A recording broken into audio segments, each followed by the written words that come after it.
Good evening, everyone. I'd like to call this public hearing, the Concord Zoning Commission meeting, Tuesday, August 1st, to order. We have a fairly lengthy agenda with a public hearing this evening, a number of amendments that need to be gone through.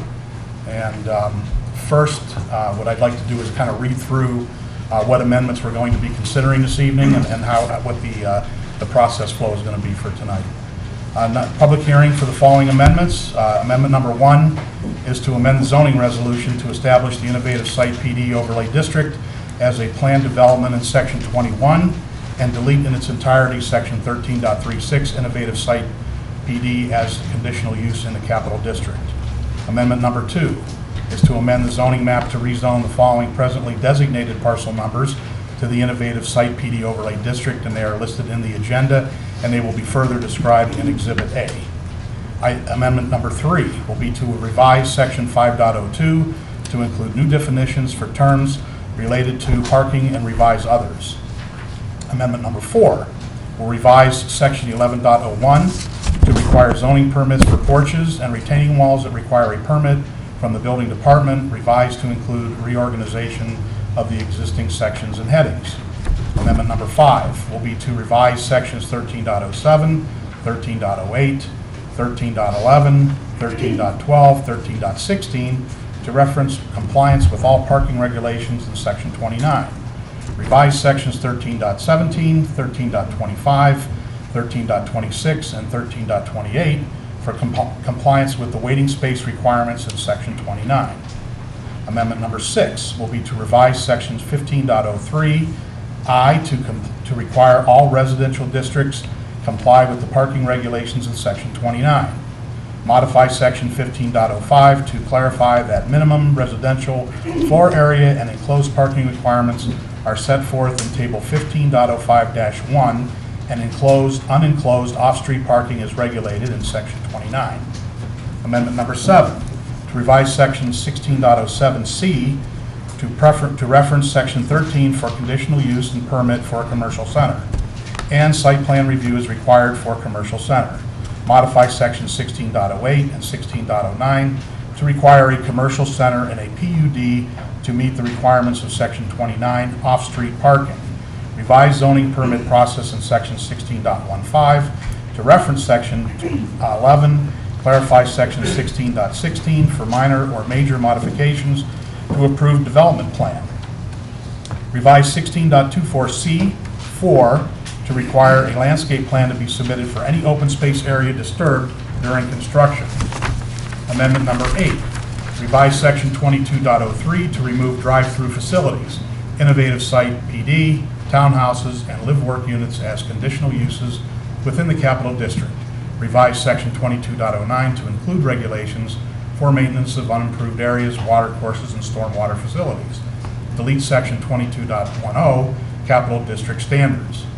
Amendment number 9, revise Section 29.01 to add new purpose statements related to green infrastructure and reducing impervious surfaces and parking areas.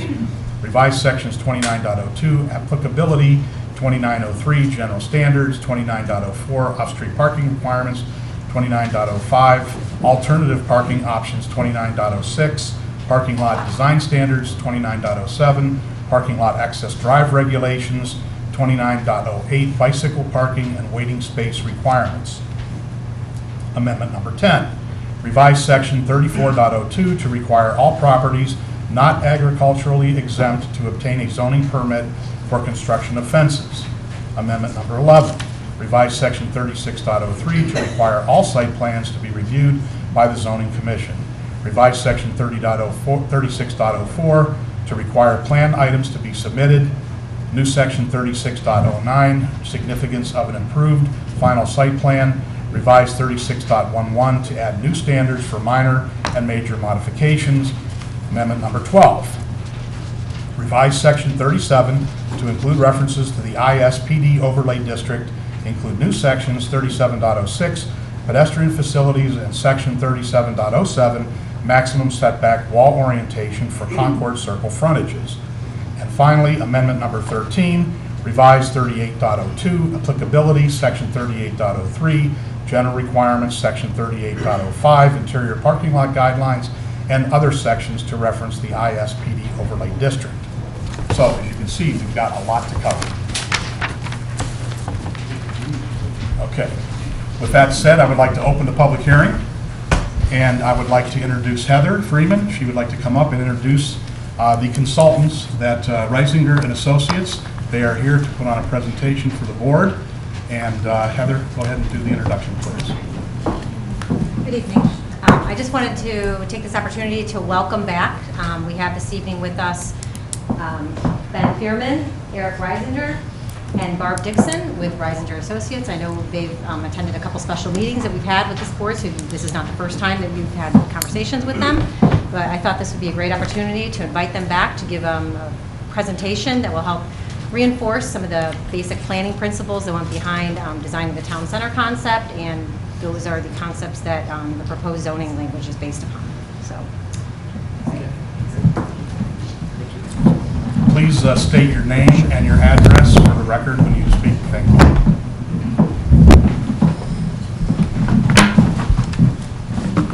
you. Good evening. Eric Reisinger with Reisinger Associates. We're at 1032 West Fulton Market in Chicago, Illinois. Hold on a second. Excuse me, sir. Sir, please. There's no loudspeaker system in here, sir. You're going to have to pay attention. Well, he can speak. If he's able to do that, he can do that. Right. Okay, go ahead. Okay, and I'm here with Barb Dixon, who is with our firm as well, with Reisinger Associates, and Dr. Fearman. And what we would like to do is we're going to walk you through the planning principles that form the overall planning and recommendations that we have made. In addition to that, we will be referencing certain elements of the comprehensive plan and areas where we felt were influential so that we can come back and really summarize our previous meetings that we've had with the Zoning Commission. So thank you for having us back. So Barb? So let's go to the next slide.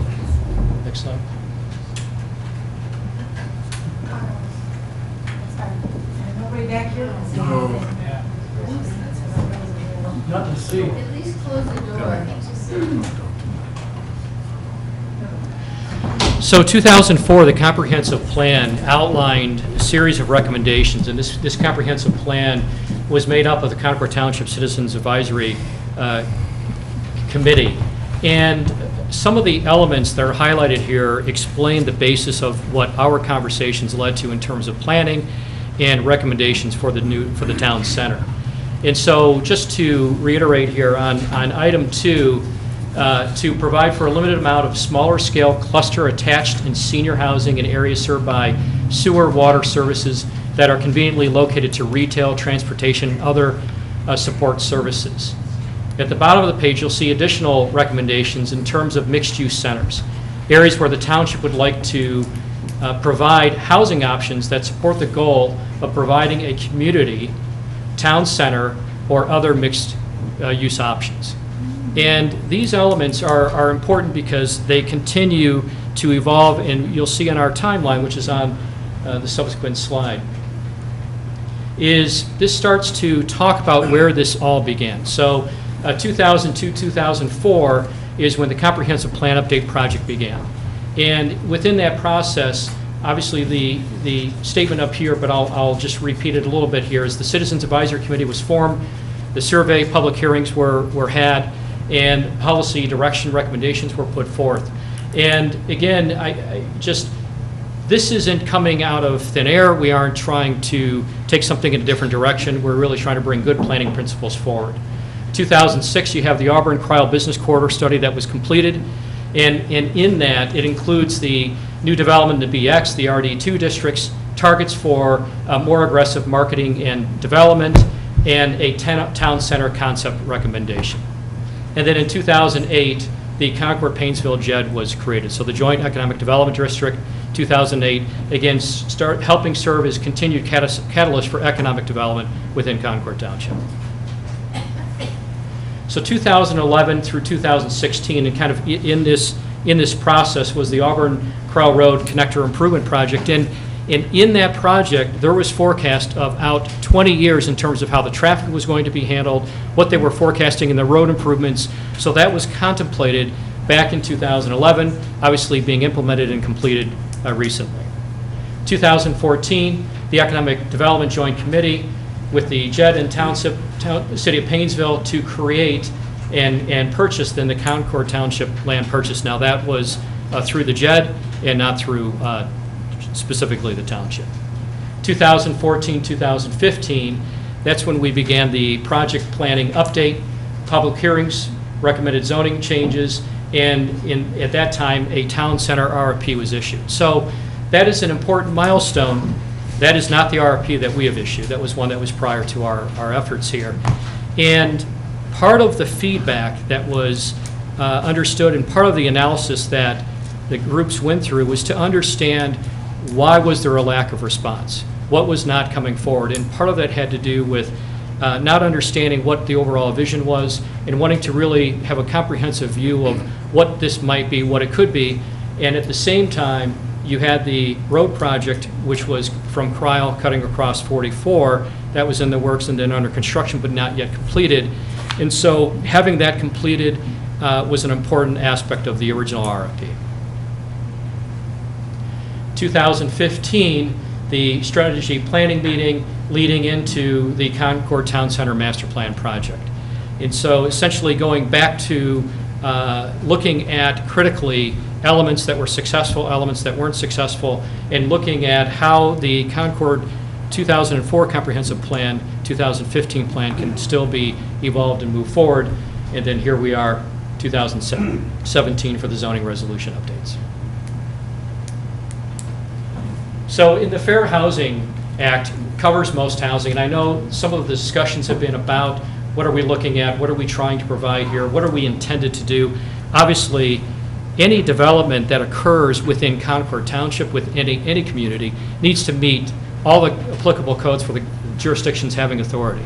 So the notion that the fair housing is not going to be complied with is certainly not at all intended, and more importantly, will be the responsibility of any developer coming in, but also within the zoning that is expected and anticipated. So in terms of buildings that are ready for occupancy after March 31st, they must have public and common areas that are accessible with persons with disabilities. Absolutely. Doors and hallways must be wide enough for wheelchairs. All units must have accessible routes into through the unit, accessible light switches, reinforced bathroom walls that allow for installation of grab bars. So all of these things that are a part of the Americans with Disability Act, as well as any other code that local governing authorities might have put in place that add more restrictions. So part of what we wanted to make sure that we were bringing forward for your reference was what is a town center and what is good planning. So a mixed-use development is a real estate project that is essentially planned with the integration of a combination of retail, of office, hotel, recreation, other functions. It is intended to provide for a pedestrian-oriented development, something that quite honestly rarely exists in Concord Township today. So there are very few developments that are walkable without being in your automobile. And then lastly, it maximizes space usage. And so one of the things that is important here when you look at the expression intends to mitigate traffic and sprawl, when developments are encouraged to be single-story, what they end up doing is actually taking up a huge amount of land mass. And so you have urban sprawl, you'll have multiple expressions of long, deep buildings, and we have other examples that we'll be able to show the commission. So what is the difference between a lifestyle center and a town center? And this is something that with our clients we certainly go through and we talk about those expressions because those are important to really understand. And so the lifestyle center is really comprised of a upscale national chain which is serving as an anchor, and then stores with dining entertainment that are built around it. But it is solely dependent upon a single anchor coming in and serving as the catalyst for that development. Town center is an enduring, walkable, integrated, open-air, multi-use development.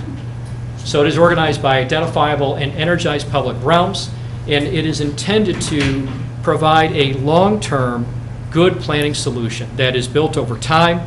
Certainly not, we're not expecting it to literally pop up overnight, but good town planning principles that are brought in. So right now, Cryle Road, the retail along Cryle Road, is traditional strip center, more lifestyle center, certainly not town center oriented. So looking at traditional neighborhood developments, what we wanted to make sure that we're doing is really rooting both the advice, the direction, the nuances that we've talked about in the zoning. And when you look at a traditional neighborhood development or a village-style development or a town center, it includes a variety of housing types. And essentially, this use creates activity both in providing for retail, mixed use on the housing, and commercial districts. So our goal in going through the development and going through the process of understanding how do we enhance this, how do we further define what Concord Township is looking to do, it is to make sure that we're providing that right mix so that the commercial district is vibrant and strong. So the commercial district has an opportunity to be successful, that it's not solely dependent upon one tenant, one user, because what you do see out there is when you have a lifestyle center and that major tenant moves out, then you are at the risk of the other tenants then starting to fold in with that. So a TND is a complex undertaking. Most developers would choose a more familiar, less risky sprawl model. And of course, Concord came back to us and said, that's not what we're looking for. We're looking for the right planning development. We're looking for one that is for the long term. So generally, if these are implemented in a holistic manner, which is what the plan represents, it's not intended to be something where it's just one piece that's solely developed in spite of other elements to this. It's to create an opportunity where you have a complementary development and you have a solution that is complex but viable and works. So what's the rationale for this? And right now, you cannot walk from one side of Concord to another side of Concord Township. 44 is a barrier. And putting in the Capitol Parkway and extending and coming across over Alpha Cryle has been a significant improvement. In addition to this, what we're looking to do is to seek where we have a low density, seek to get away from this low density auto-oriented development and look at solutions that are pedestrian friendly, that are walkable, that are sustainable, that have open lands, that preserve open space, address parking needs. All of those items are addressed in the current zoning as well as some of the zoning amendments that we're proposing. So good sustainability practices. So again, our goal here was to make sure that we're helping identify how to create and generate economic growth. How can we create a proper diversity of that economic growth so that we're seeing it sustained over years and over time and not susceptible significantly to some market patterns and in danger of taking out what is being put in. So using existing infrastructure, encouraging clustering. Again, when you look at density and when you look at the opportunity to have this overall development, when you look at the proposed plan and you look at the overall density, it's low and it's also comparable to what other developments have out there that are very successful. The benefits of a traditional neighborhood development is we finally get a walkable neighborhood. And when we have studied the community and you look through the community elements, there are very few sidewalks to walk on. If you are in a neighborhood, generally you're walking in the street. If you are going from point A to point B, and generally it's automobile based. So we are looking to bring life to communities by allowing mixture of uses, encourage transportation mode options, protect open space. You'll see in our proposed solution is the riparian corridor and the wetlands that might exist on the site to have an opportunity to solve that stormwater now and not wait for somebody else to not understand it and make sure that we're acknowledging it. Create communities designed for live, work, and play. And then lastly, reduce the vehicle congestion by having the opportunity where you can be in a development and walk to that place or ride your bicycle to that place that you would like to go to. So risk, not taking into account all the elements, can lead to developments that fail to certainly meet expectations. So NIOP, the National Association of Industrial Office Properties, certainly that association spends every year studying and looking at and having staff that evaluates what can we capitalize on synergies for these types of developments. And what they're talking about is make sure that each use is significant to the level of the market demand. So again, the plan that we have is purely a graphic gesture of what could be allowed by the zone. It is not dictating and saying that that is the solution. Certainly, our graphic representation is not what you're implementing. You're implementing the zoning amendments, and it is to give you a benchmark so you can understand what the possibilities are, that when future developers come to you, you have a benchmark by which you can measure that. Bart, let's go on to the next one.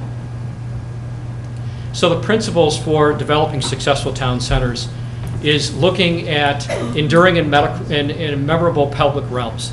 You'll see in the plan we propose a market square. This is a gazebo where we would envision the opportunity to have farmers markets, to have art fairs, to gather the public, to, again, give an amenity back to the community, and at the same time, make sure that the retailers and the commercial district can be successful in having a place that people want to go to, having a place that people can drive to and walk around and feel that they want to spend time. So we're looking at, in our plans, balancing the flexibility with the long-term vision. We're looking at providing integrated multiple uses. We're looking at a connection to the community, and we're asking for the zoning to encourage that investment in the community. So in terms of, you'll hear the term, and you'll probably hear it more in current planning principles, but the placemaking term, the idea that you are providing a place where people want to spend time. It is what is driving developments. Lifestyle centers are trying to be kind of that quasi-placemaking element, as well as trying to be the retail place. We're saying, yes, in the town center, you can have both of that. And so we're looking at providing multiple living and workplaces, retail, and creating an opportunity where developers can come in and know that this mixed-use development can be thriving, can be living, and provides an environment that people are looking for. Again, looking for that long-term development phase in the planning that we've submitted in front of you guys. So through all of this, the Concord Township, the JED, has created this vision statement of developing a destination town center that reflects Concord Township. In addition to that, the goals are create walkable, bikeable access to and from the town center. This is important. The market is asking for this. The market wants this, but more importantly, it's good sustainable practices that start to reduce the reliability on automobile. Provide residential living within the town center to attract and retain growing populations. And in addition to that, then, the growing residential will help and support the commercial, office, and mixed-use development. So this slide is starting to represent those items that are both currently in your zoning and items that we're also looking at amending. And this is the area of the plan that is the mixed-use development. So on this plan, you're seeing the proposed gazebo, again, for that placemaking element for the public to gather, for the opportunity to have those public functions that, concerts on a lawn on summer Tuesday night, having the art fair, having the farmer's market, again, creating that gathering placemaking spaces. And then within this, just again, a graphic representation within the zoning is to say ground floor could be retail. The upper floors could be either office or mixed use.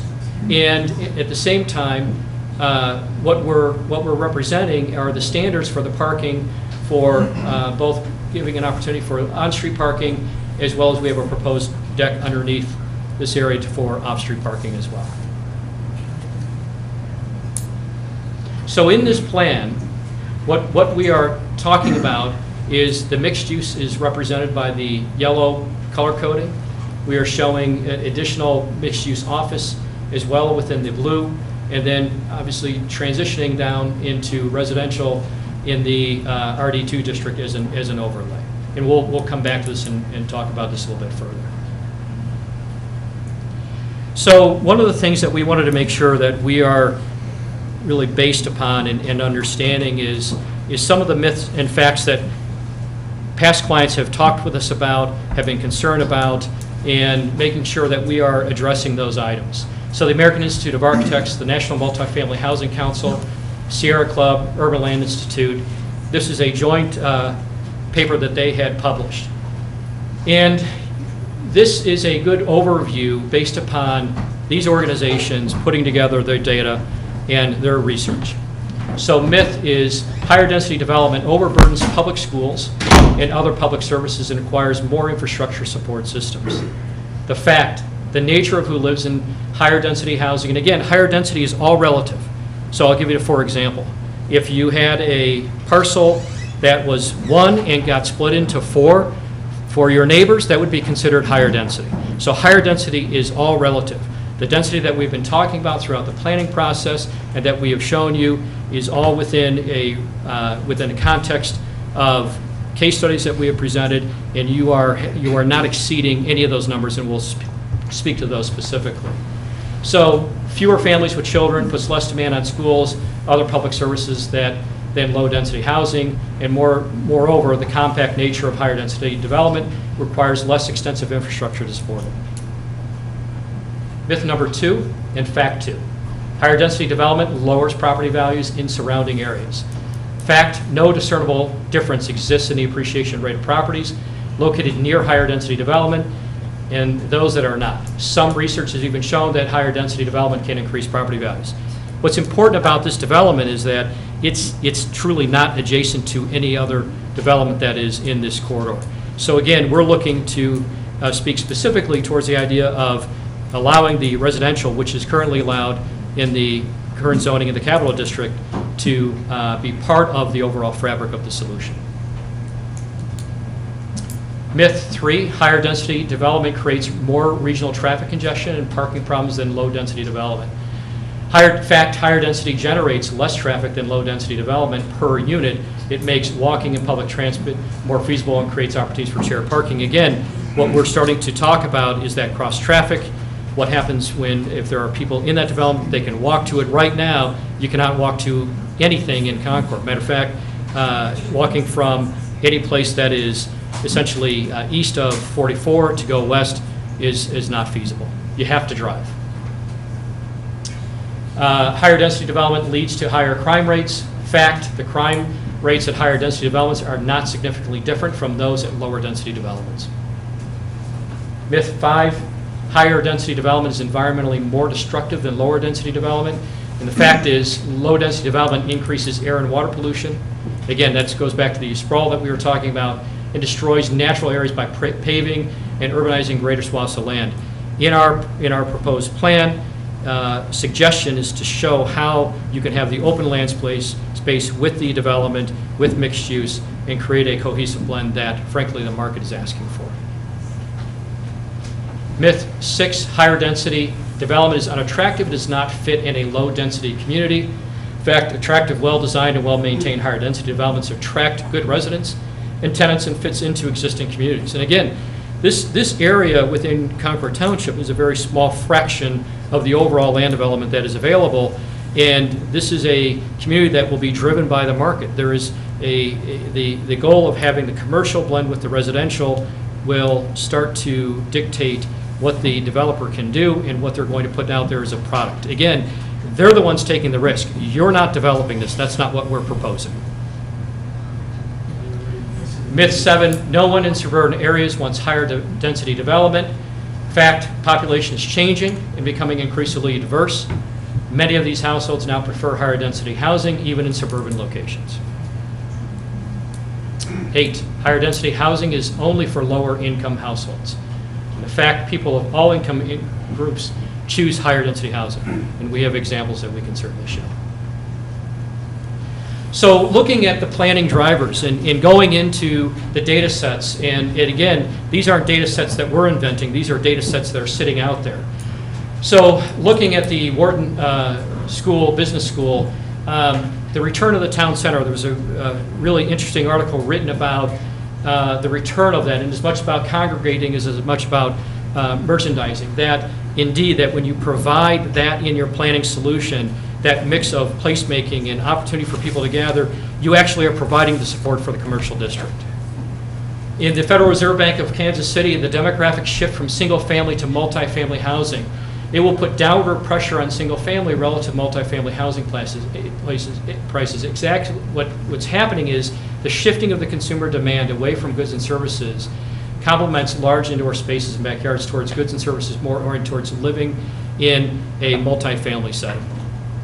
And then looking at curbed, millennials will begin to form households in masses. Millions of baby boomers will retire, seek out multi-generational neighborhoods, and will continue to evolve and grow. And again, part of the 2004 comprehensive plan talked about the fact that Concord over time will need to be addressing the different housing types and looking at making sure that they're understanding what the demographic shifts are at and making sure that we are providing for that.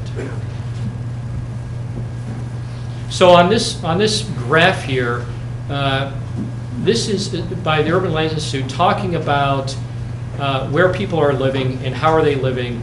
38% of Gen Y expects to live in multifamily housing by 2020. Go to the next slide. Could you repeat that? Yeah, that's a real good quote. 30% of what? We didn't quite hear that. 38% of Gen Yers expect to live in multifamily housing. Of what? Gen Y? What's a Gen Y? Generation Y. Oh, Generation Y? Who's Yes. that? It's a mix with your millennials and those that are not quite the baby boomers with the Gen X's and Gen How Y. old are they? Excuse me, folks, we're not going to start with the cross-examination. This presentation is for our benefit, not for yours. We will expect order. No, we just. We will expect order. There's no cross-examination this evening. He'll give his presentation. This is for the board. Thank you. Go ahead, Don't sir. you have any questions, Andy? We're the residents. We're So the looking citizens. at the planning drivers again, and then and trying to understand the housing trends for empty nesters, the empty nesters are looking for multifamily, no maintenance living, and obviously looking for something that is accessible. So if you look at the Chicago Tribune as an example, which was talking about a national report by Jeffrey Steele, many empty nesters desire to relocate to smaller maintenance-free homes with higher quality finishes and amenities. Values, qualities, and the detail of a home with energy efficiency, flexible living spaces driving the trend. Look at Cranes, retired but opting to stay in the burbs. And one of the demographic trends that we are seeing is that in this part of Northeast Ohio is providing that step-down housing, the opportunity for that person to be able to not have to leave their community, but perhaps sell their single-family home and moving into a multifamily option that can accommodate them and offer that maintenance-free living. And again, whether that is a vertical multifamily or horizontal, we're not making that statement here right now. So what we wanted to do is to start to show you the basis and some of the points of examples that are actually planning and then subsequently built. So what you're seeing on the left is the Concord Town Center, one of the options for the housing in townhome residential. And what you're seeing in the middle is an example of the density that is then translated into the image that you see here on the right. So what you're looking at is 2- and 3-story expressions of the residential component. You're seeing what happens when that plan then translates to the residential picture. And again, the basis of our planning efforts was to make sure that we're maintaining what is essentially Concord and make sure that we're accommodating the culture and the identity that we believe is important to Concord Township. So this is another example in terms of translating that multifamily product into the built product. So this is a development that was former Naval Air Base that the community market demands, which we're looking for the attached townhome. So these all have living on and master bedrooms all on the ground floor. There's then a den and guest room option on the upper floors, but this is all appeal to both young families as well as to people, seniors that are stepping down in their housing. Barb, can you go back that to real quick? So what you're looking at here is 18 dwelling units per acre in this plan, which is matching over here. Okay. This is a development that starts to represent what a commercial mixed-use development might look like. On the ground floor, you have professional offices, you'll have dental office, you have an accounting firm, etc. On the upper 3 floors, in this scenario, you have terraces, you have condominiums up above. Their square footages range from 1,800 square feet to 2,400 square feet. This building is in very, very high demand, and that is this building represents an 18-unit dwelling unit per acre. And then lastly, one of the examples that we wanted to show you was, again, trying to translate some of the planning principles. You can start to see here the option for both these duplexes, single family, as well as the multifamily, and then the translation into what that starts to look like as far as a multifamily scenario. Again, market demanding, a livable, walkable community, scale, architecture, all appropriate to meet those demands. Another example within the mixed-use development corridor is here looking at First and Main and Hudson, again translating what that multi-story and mixed-use development might look like. Again, retail, ground floor, in this case it might be offices up above, again all with which are planned into the solution that we're representing that are allowed by the code. And then we wanted to start to show when you have a combination of both retail centric as well as residential. So this building is actually this building here that you see on the right, but what's unique about it is what they've done is it's all ground floor retail, and then it is up above it is a residential units. Some of them actually are 2-story above that as well. So it gives them an option. It's almost like a townhome on top of the retail, and at the same time overlooking the open lands that the developer wanted to create, which was part of the attractiveness of this overall development. And then for reference, just to continue to look at what we have proposed, what you are looking at in the amendments, is the opportunity to create that livable, walkable community. Wide sidewalks, carriage path, signage, trees, safe crossing zones, parking that's controlled within the configuration of the curb line, and again, how that might look if it were completed and built.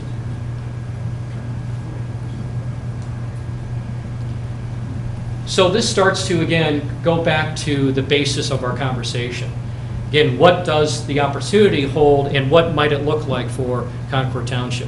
So we are looking down Auburn, and Capitol Parkway is here, and we're getting a bird's eye view of the commercial mixed-use zone that we have talked about. Again, what we have talked about and wanted to start to visualize so we could benchmark for yourselves and for others is to understand that we're looking at a community that is to be attractive for people to obviously want to spend time in, for retailers to want to come in here and participate in this development. Certainly, there are opportunities for citizens to come in and residents to experience the market area, to open this up, to envision maybe cafe dining out here, to participate in the retail smaller shops that might be part of this solution. What we are not driving here is we're certainly not looking for that big box retail. We're not looking for a retailer to come here single story and suddenly have a field parking of 1,500 spaces and driving out the overall concept of this mixed-use development. And this is another view, again, now looking down Capitol Parkway towards the one of the multifamily buildings here in the distance, and then starting to lead in towards the townhomes. Now in the background here, what you start to see is the Ellison Creek Preserve. And one of the things that we wanted to do was to acknowledge what is there, what is natural by nature, and to make that into an amenity.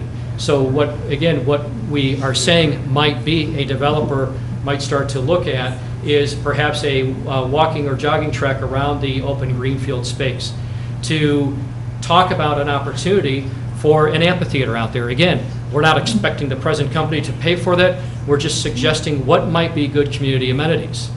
And we're talking about gathering and being communal. Now, the other thing that we're talking about is also the opportunity that there might be an area to walk out onto a dock and experience that wetland, and also the opportunity to walk this entire community. Next area. So the gateway into this area. So here we are on Auburn, and we're looking south, and we're heading down, and on both sides you can see the scale and the factor of these three-story buildings.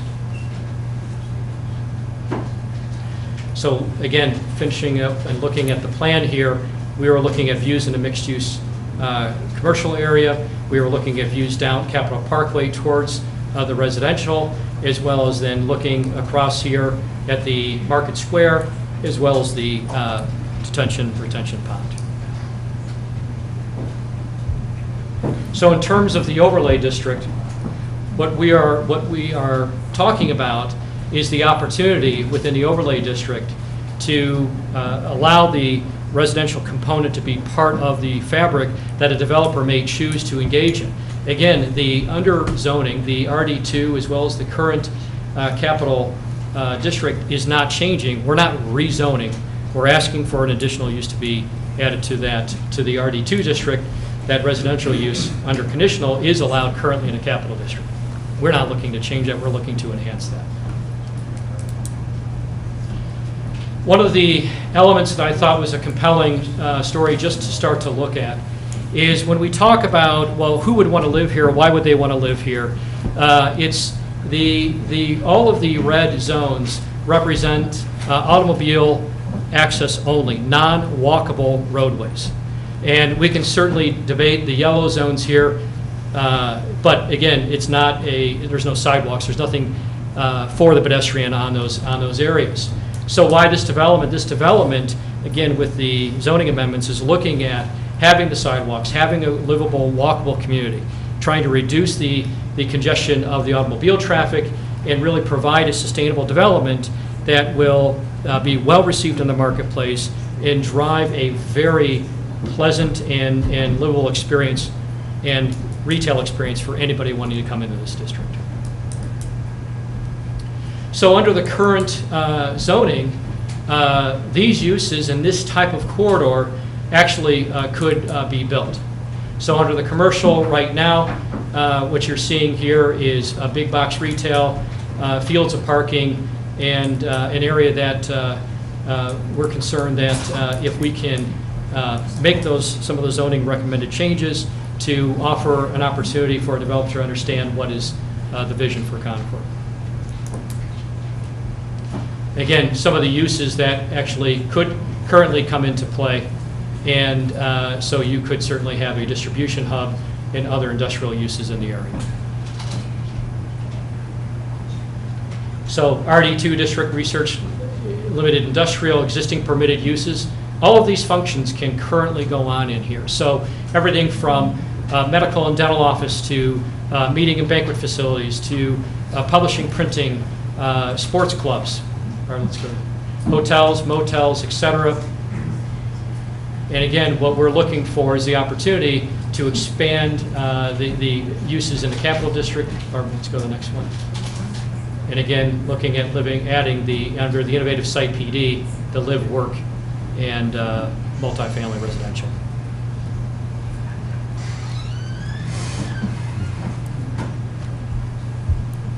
So in talking about zoning controls, we wanted to make sure that we cover some of the areas that is in the text and that we understand that we're wanting to make sure are in place for the community.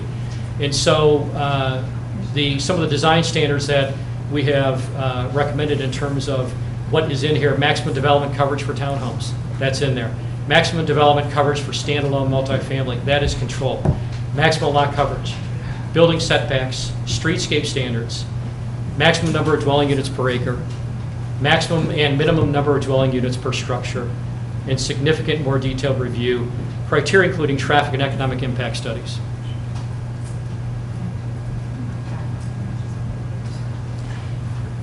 So in terms of the review process is for the innovative site PD, the overlay district, is to require the pre-application conference. So this is required between the applicant zoning inspector, zoning commission, trustees, and other staff from township and county as deemed appropriate. And again, I know you have staff here that can go into further detail. I'll just give the overview and then we can turn it back over.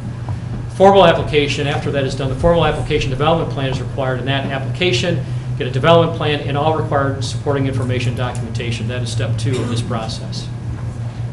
3 will be the review for completeness. Once deemed complete, the plans are distributed to other regulatory agencies for review and comment. So again, steps 1, 2, very important before it can even be distributed throughout the agencies. And then the zoning commission review a development plan. So that will contain public meetings. Those reviews will be in accordance with all applicable requirements of the zoning resolution, those specified in section 21.08I. Review each plan and application subject to the regulations set forth in zoning and the design standards. Step 5, zoning commission recommendation to trustees. Like we are here today, having an opportunity to understand the plan, have the applicant make the presentation, approve, request modifications, whatever that process entails based upon what you are seeing, the control is here, and even deny. 6, trustees review of the development plan. If and when a plan is approved and recommended for the trustees, then it goes into another set of public meetings. Looking for the application process and defining the plan requirements, again, set up in the section, and upon conclusion of these meetings, the trustees can adopt, they can modify, or deny the recommendation of the zoning commission. And in 7, the zoning permits are issued by the zoning inspector that comply with the approved final development plan. Okay, is that it? That's it. Thank you very much. Sure. Does anybody on the board have any questions for Mr. Russinger? Frank? No, I believe you covered it thoroughly. No. Okay. No questions. I'm good. Yep. Thank you. I have a question for you. Yeah. Even if this plan is adopted, it's an overlay, right? Yes. So even if this plan is adopted, and if we were to move forward with this particular plan, the existing uses that are there today will still be able to be used moving forward. Absolutely.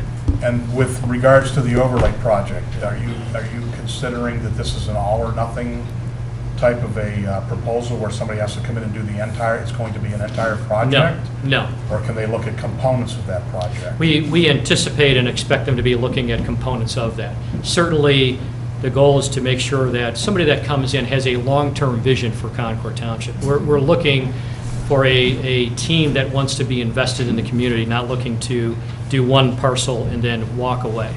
But it is anticipated that they would undertake different parcels at different times and obviously implement a phase plan that could take 10 years as an example. Could the overlay be adopted without the housing?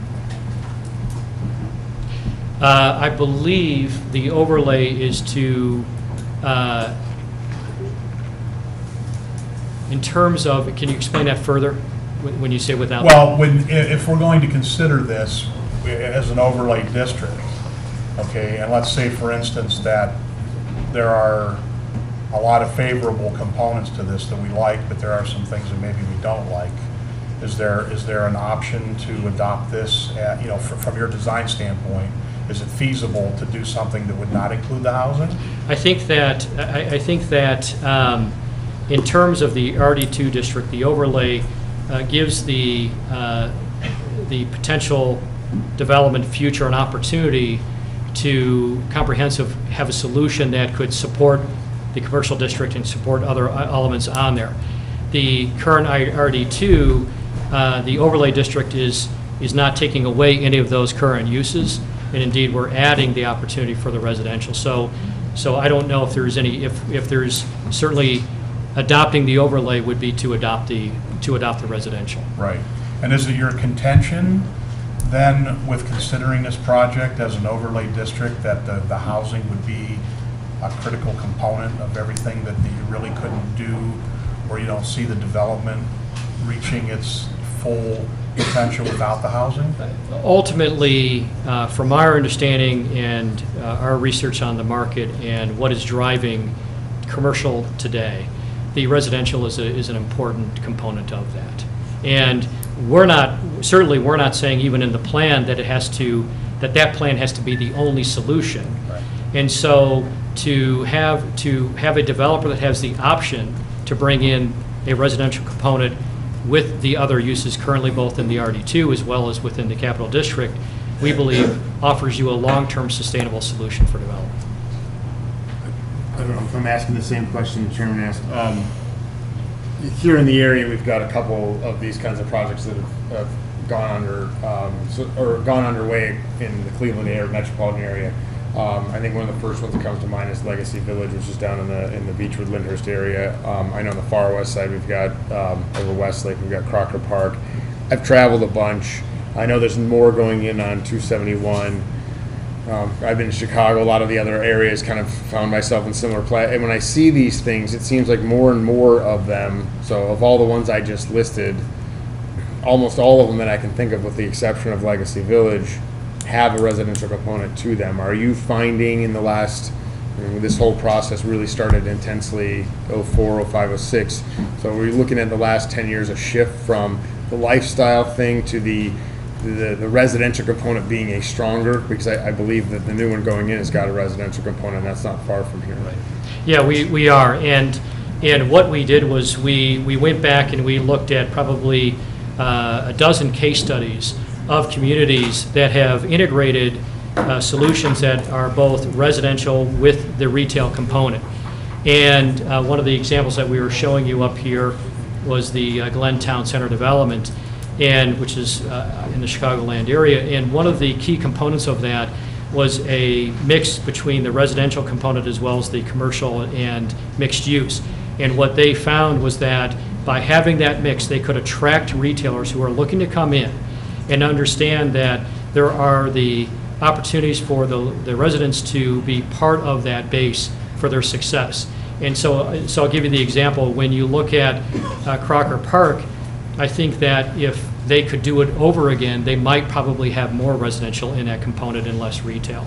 And only in that the retail, until it, again, finds its balance between sole retail buildings versus mixed-use buildings, it's very difficult to be successful. And what we are seeing today, the trend is a lifestyle trend in terms of experiential retail.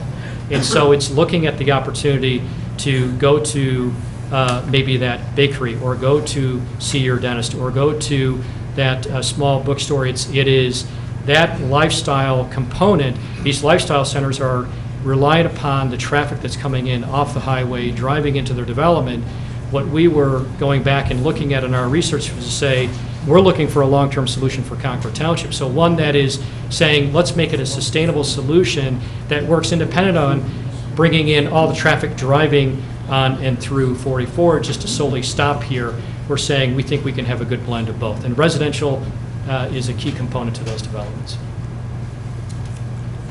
Out of the total acres of the project, how many acres would be included in that residential component? Barb, do we have that? About what the percentages are? 30%? 30%? 30%. Was that equal? Okay. So the project's what, 100, how many acres? 100? Well, the total area is 107 acres. Okay. If you include when you include the RD2 district that we've represented. And when you take out the riparian corridor, when you look at the open land requirements that we have, the streetscape requirements that we have, what you start to see is that the actual buildable area of the number of units is reduced to an appropriate number, and that's scalable for a developer to look at. So out of 107 total acres in the project, about Go ahead and say it. 34 gross. 34 gross acres? Yeah. Okay. So then out of 107, 34 acres of that 107 Yes. is potential for Residential, housing development? Okay, for mixed-use housing. And that would be the maximum? Yes. I have a question. One of our meetings we've had 2 or 3 meetings on this now, and we talked about approximately 192 housing units in the development, using a national average of 2.2, I think we use, for people per dwelling. we're looking at 400 residents roughly, 400 to 450 total In that in that. townhome and. In the town center, right? Multifamily, Okay. yeah. So 400 is the number we're looking at, roughly. What's the perceived or expected open space percentage? So The open space percentage? 70% coverage, so 30% for residential, 20% for commercial.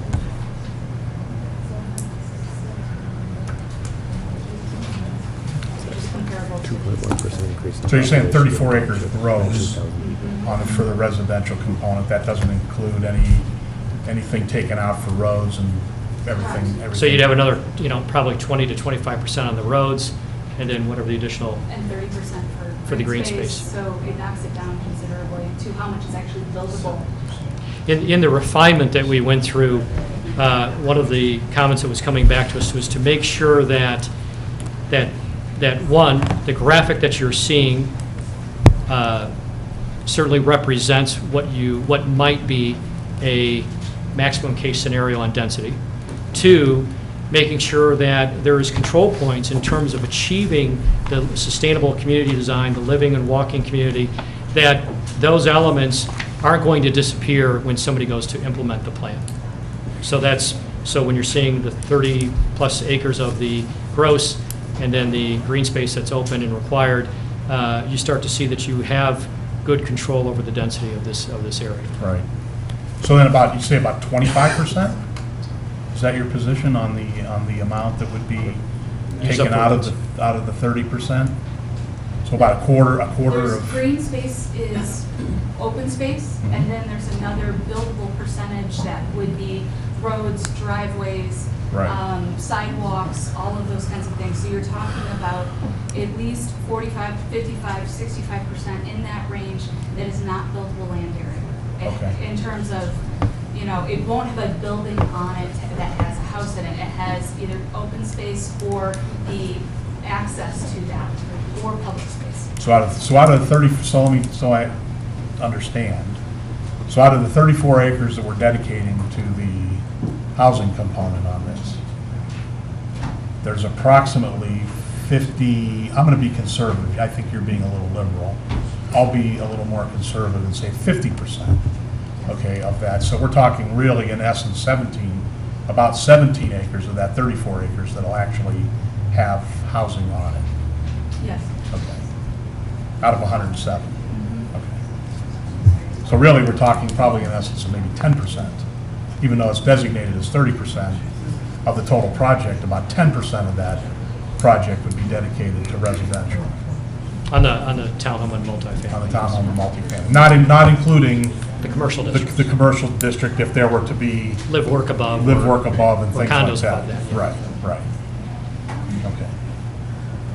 Now, do you have any numbers that would indicate about what we could expect from a live-work environment where there would be residential above the businesses on the inside the mixed-use area?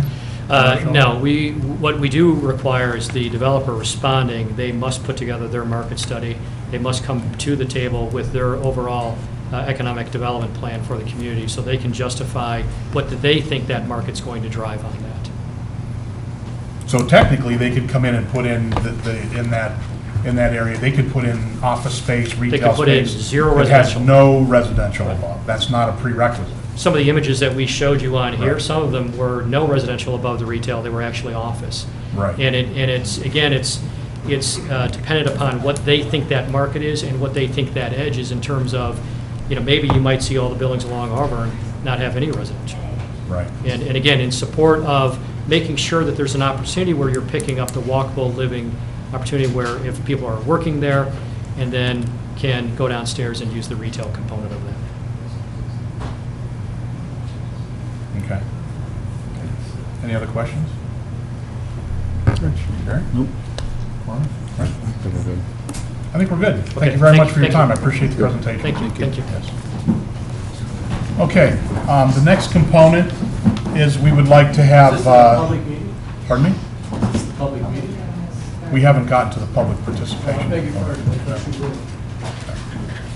I'm sorry. The next component, Heather, we have for the public record, we were given a complete list of recommendations from the Lake County Planning Commission for all of the amendments that we have on the public hearing agenda today. Heather, I'd like to come up and kind of run through those for everybody so we know what the Lake County Planning Commission has to think about this proposal. Okay. Thank you, Mr. Chairman. Just so the audience knows, with any proposed zoning amendment, the process that the township has to follow is once the amendment has been initiated, we send that for review and comment to the Lake County Planning Commission, who then holds their own meeting on that and makes recommendations to the Zoning Commission on whether or not that amendment should be made. And sometimes they have suggested modifications. Sometimes we incorporate those, other times we don't. So you've had in your packet, we just received actually a letter dated July 31st from Dave Radacci, who is the secretary for the Planning Commission. And I'll just read in part here. The Lake County Planning Commission took under consideration the resubmission of the above-mentioned zoning text changes at their regularly scheduled meeting on Tuesday, July 25th, 2017. The Lake County Planning Commission recommended that the text amendments be made with the following changes. They do have a handful of suggestions for the text amendment for the creation of the new Section 21 and the district amendment of establishing the location for the innovative site plan development. Their first comment was that the Zoning Commission needs to consider addressing circumstances where sidewalks may be located outside of the road right-of-way. And there was concern on whether or not, if there wasn't an easement there, that the public wouldn't be able to use those sidewalks. We did make an adjustment to the zoning text with the latest version that is in front of you that has already been incorporated into the change, where we understand that the setbacks were based on a 60-foot road right-of-way. However, in some cases, the county may require a larger right-of-way. It could be up to 80 feet. So by adjusting the right-of-way portion and scaling back the setback standards, we feel between that and granting easements that we'd have that covered. So staff doesn't feel that there is any more work that we need to address as far as sidewalks outside of the public right-of-way. Between those two, expanding the width of the public right-of-way and or granting easements will cover that. The second comment that they had in their letter here was to reduce the dwelling unit sizes. The letter's indicating that the dwelling size proposed for townhomes is larger than the minimum square footage for a two-story house in the single-family district. The multifamily units are larger than what is required for every type of permitted residential unit except for two-story single-family homes, 1,600 versus the 1,500. The live-work unit is the same as a ranch single-family home, and they've also indicated that over in Painesville City, the 3-bedroom apartment at Cobblestone is roughly 1,463 square feet. And as you know, we've resent this, so we've seen these comments from before, and we already made some changes before this came back to you for this public hearing.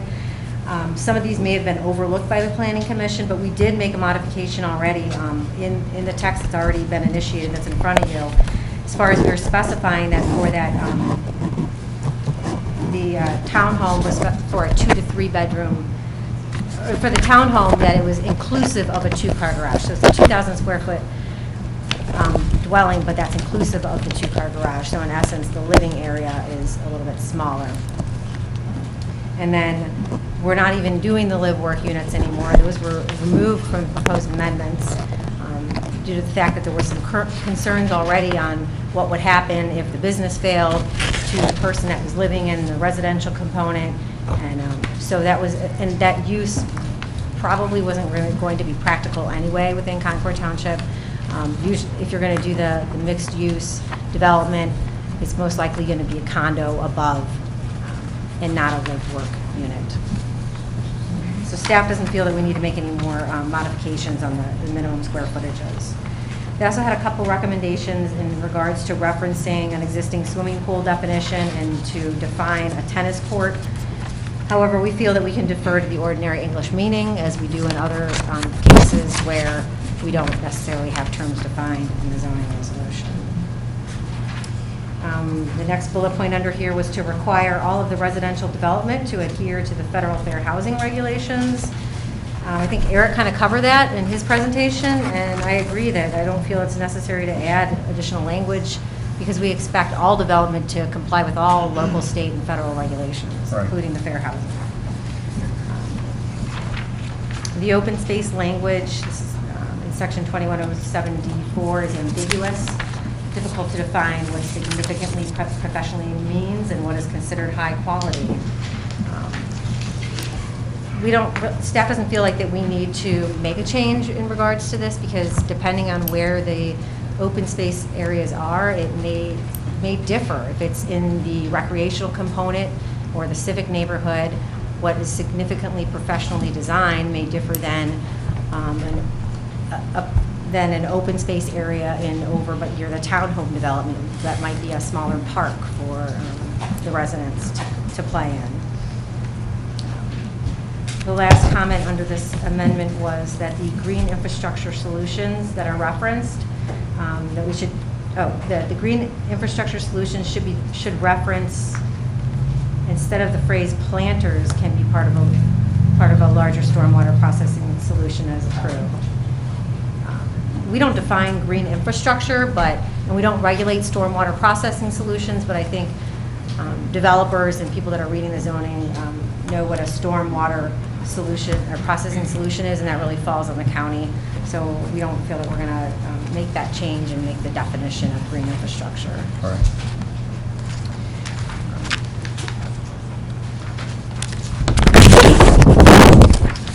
Okay, so that really covered amendments number 1 and 2. They reviewed those as one, kind of creating the text and then also defining the area. I do just want to, bring to the attention that,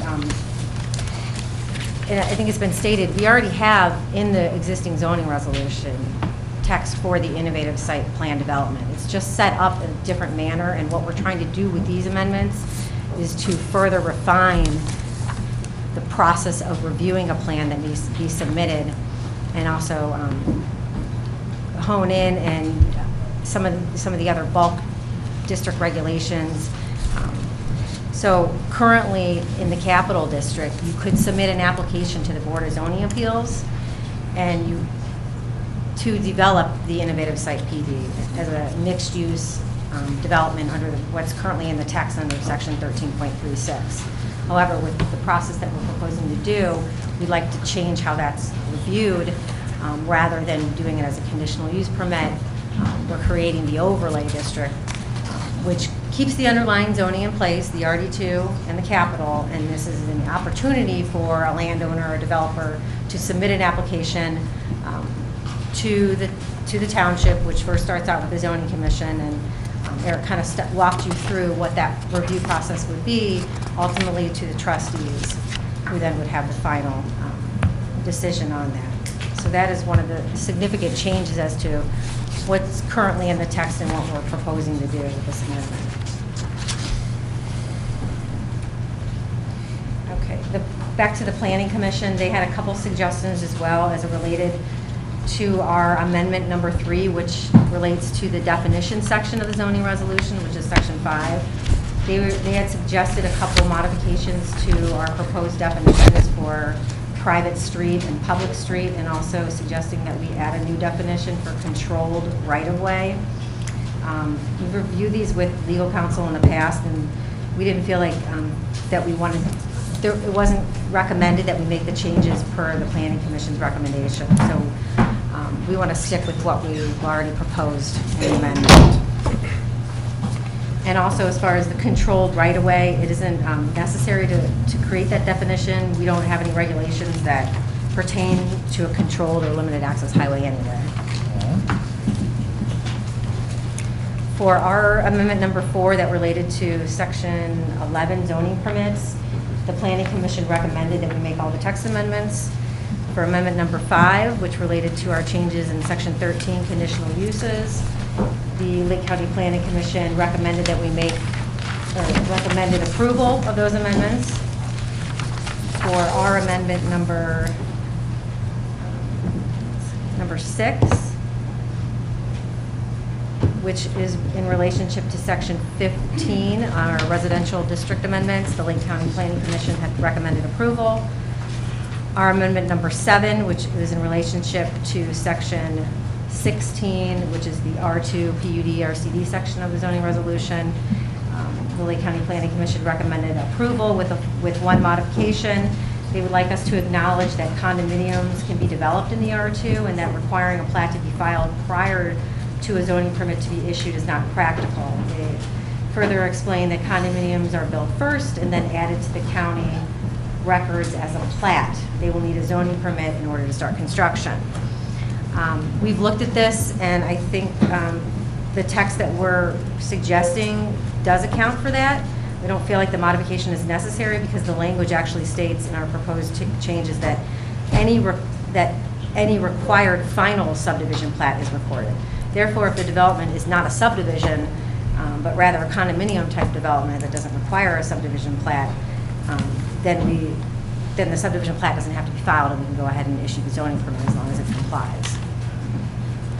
And then the condominium plat is filed after. So we're talking about subdivision plat versus a condominium plat. They're not the same, as you know. And then our amendment number 8, which is in relationship to section 22, which is our commercial and industrial section.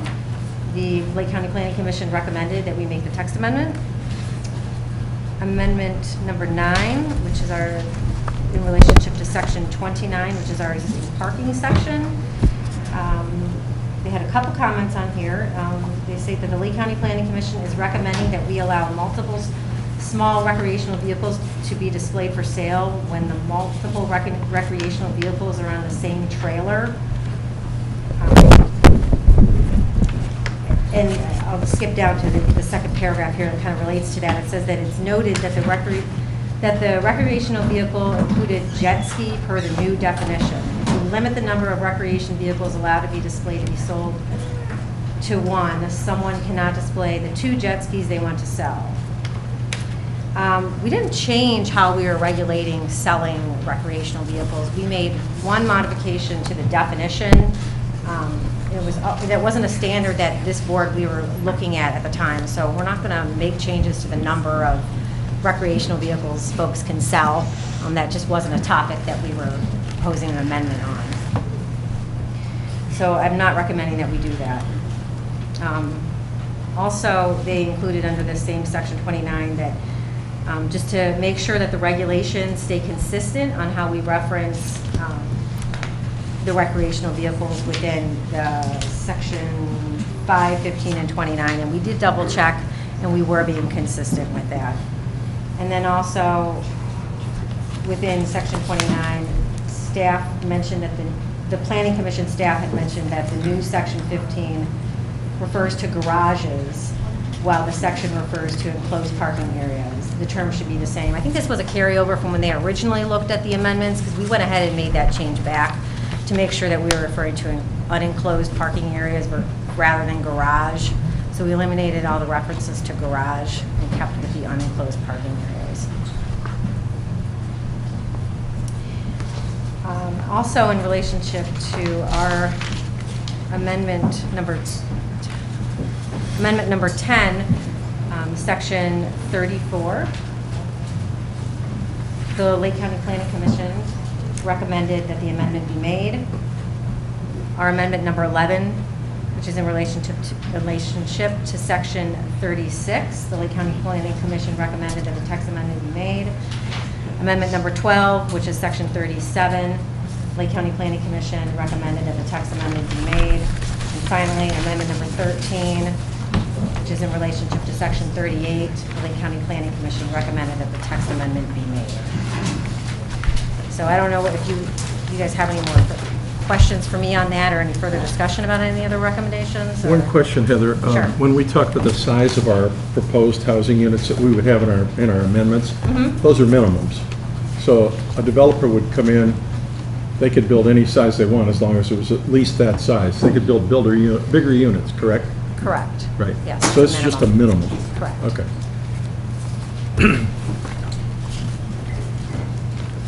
Any other comments? Gentlemen? Frank?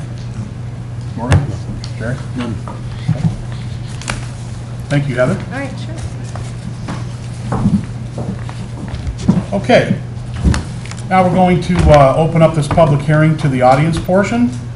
I would like to establish a few rules for everyone to adhere to.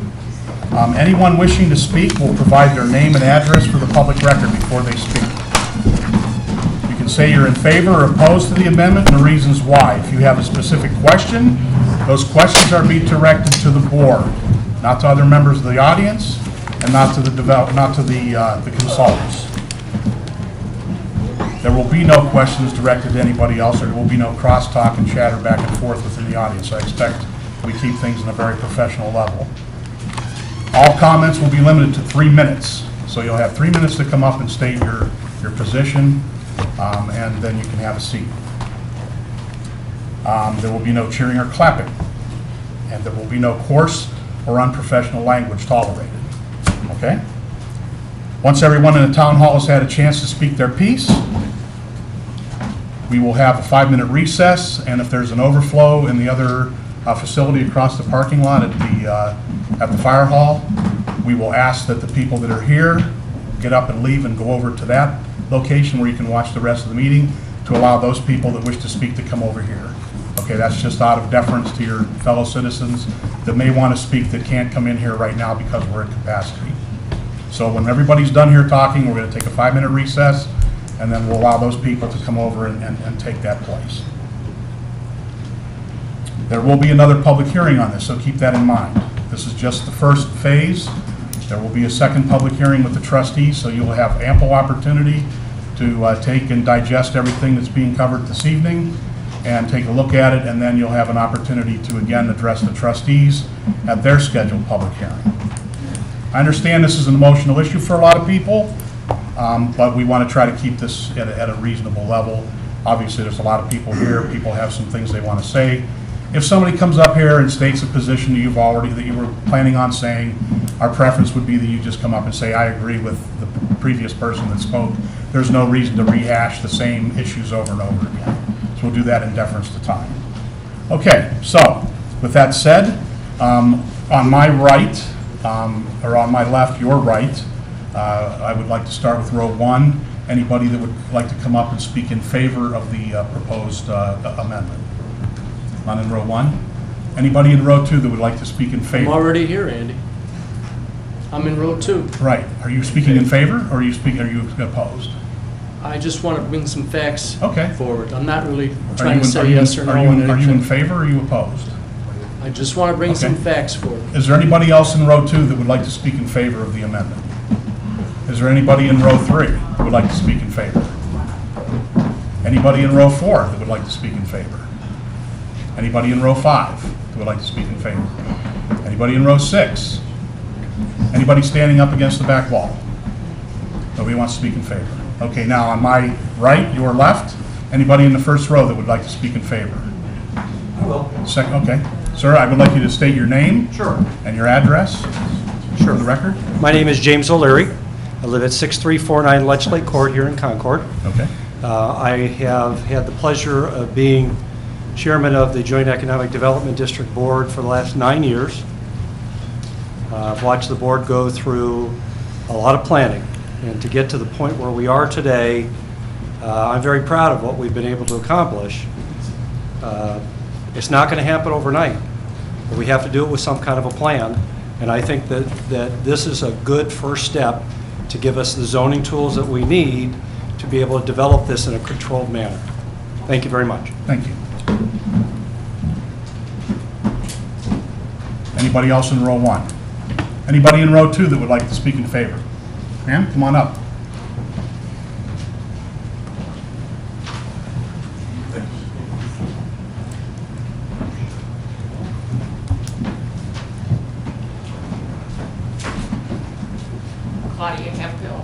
12367 Concord Hamden Road. I have to read. I Sure. don't speak well from. As a resident since 1960, I am totally in favor of these amendments. The residents back in the 60s and since then have not been pleased when all the current development began. Our bucolic, which was a little extreme, friendly township changed drastically. The large tracts of land went to what was then considered high-density housing. The people who have lived in and do currently live in Quail like what they have. Other developments enjoy their environments. All of this development occurred in the tracts of land that made the township more rural in nature. The semi-rural, which is not an accepted zoning term, but it works well. Nature of the township is under the homes of many of our residents.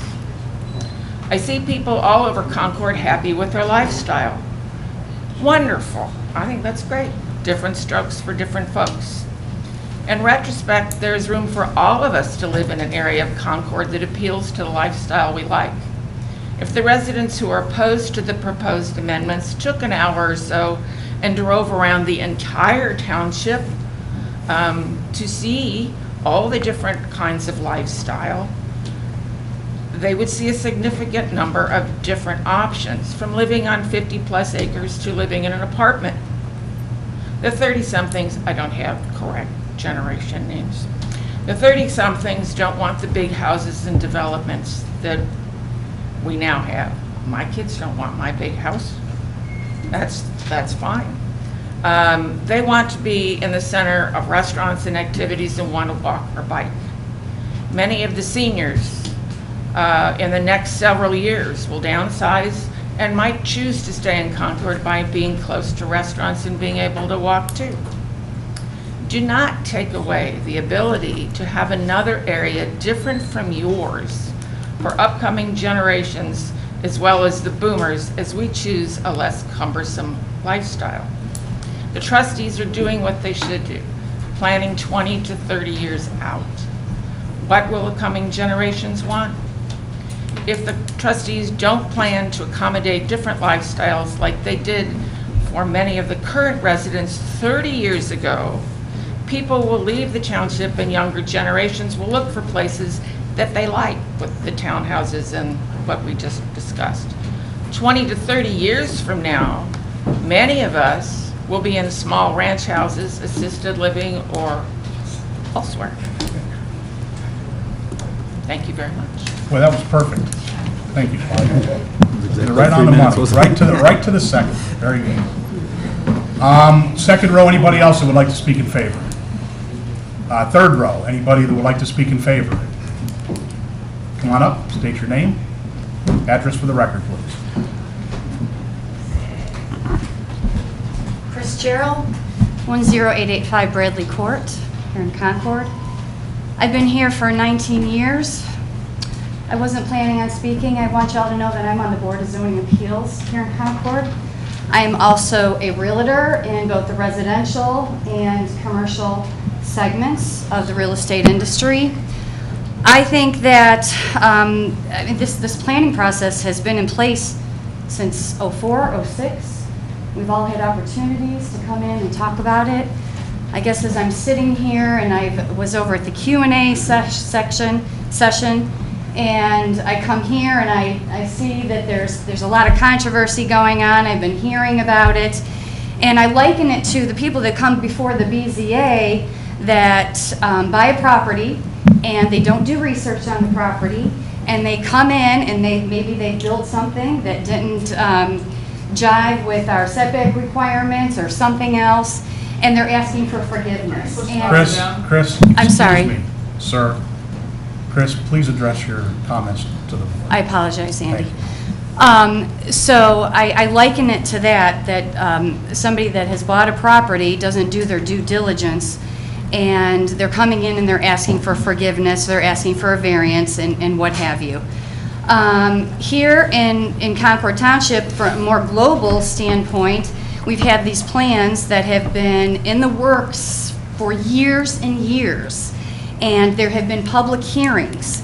I think I've been on the BZA since '09. I've been involved with the comprehensive planning process. I've been at all these meetings where the public has been invited. You all live in Concord. You have opportunities to come and state your opinions about what is transpiring here, what I call progress. And now all of a sudden everything's crazy. And I would just like to advocate for the project because I know what the trends are in real estate. Everybody likes neighborhoods. We have Willoughby right here in our own backyard. And we have Crocker Park, what things that Morgan has mentioned, Crocker Park and Legacy Village, and all these developments, even like Willoughby, which is already there, which illustrates that we have retail, we have office. Saturday morning, and I will cut this off in a minute, but I just want to be a little anecdotal here. Saturday morning, I went to Willoughby. I went to a yoga class. I got out of the yoga class, and there was a farmer's market going on, and there's people having coffee on the streets, and that's what people want. Now, it's over there where it's kind of on the periphery of Concord. It's not going to be, hijacking our own neighborhoods. This is what the trends are. They're not shopping malls. This is outdoor shopping and commercial establishments that will make our township a better place to live. Thank you, Chris. Thank you. And I'm done. Thank you, Andy, for cutting me off. Okay.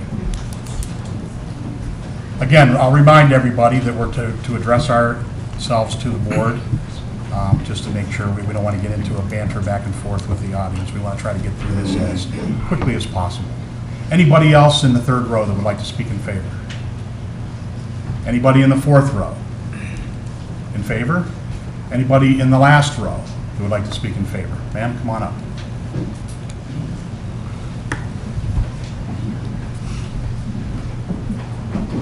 State your name and address for the record, please.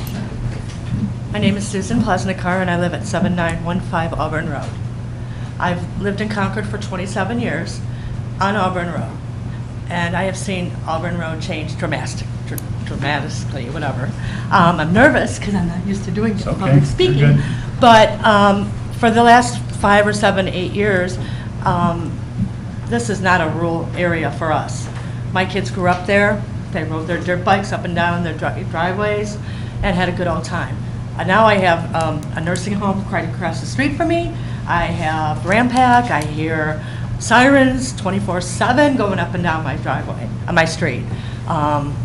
Even the speed limit's been reduced to 35. So I'm in favor for it, yes. It is out of the area. It is an area perfect for that, the new development. And that's all I have to say. Thank you very much. Anybody else that would like to speak in favor of the proposed amendment number 1? Okay. Now we'll go back to my left, your right, first row. Anybody that would like to speak that's opposed? Come up, state your name and address for the record, please.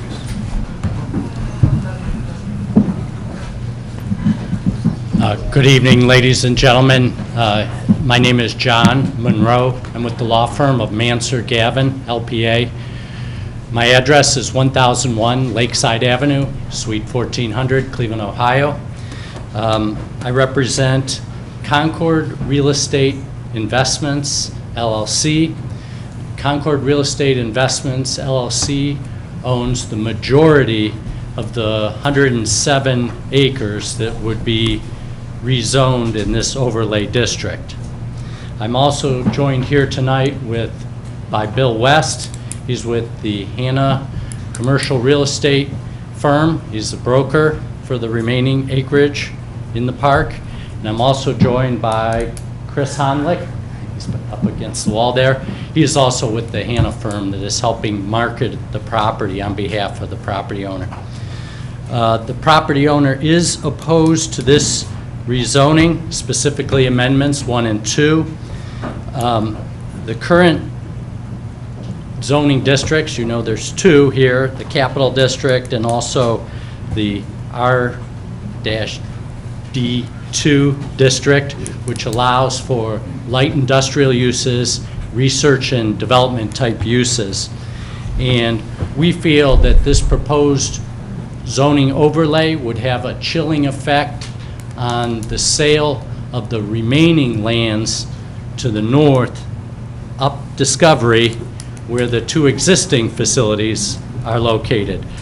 Denoratech has a beautiful research and development facility, high-paying jobs, jobs of tomorrow. There's also Cinetic, which is at the end of the line, all the way up against Route 90. Right. You'll remember both of these properties were developed by the Swedlock Company. What we're concerned about is if this front part of the area is developed in retail and housing, that there will be a conflict with the sale of the remaining property toward the back in terms of traffic, noise, light, truck traffic, what have you. Secondly, we feel that these proposed amendments conflict with the declaration of covenants and restrictions that was placed on the park. And when I talk about the park, I mean the 250-some acres that comprise this whole development.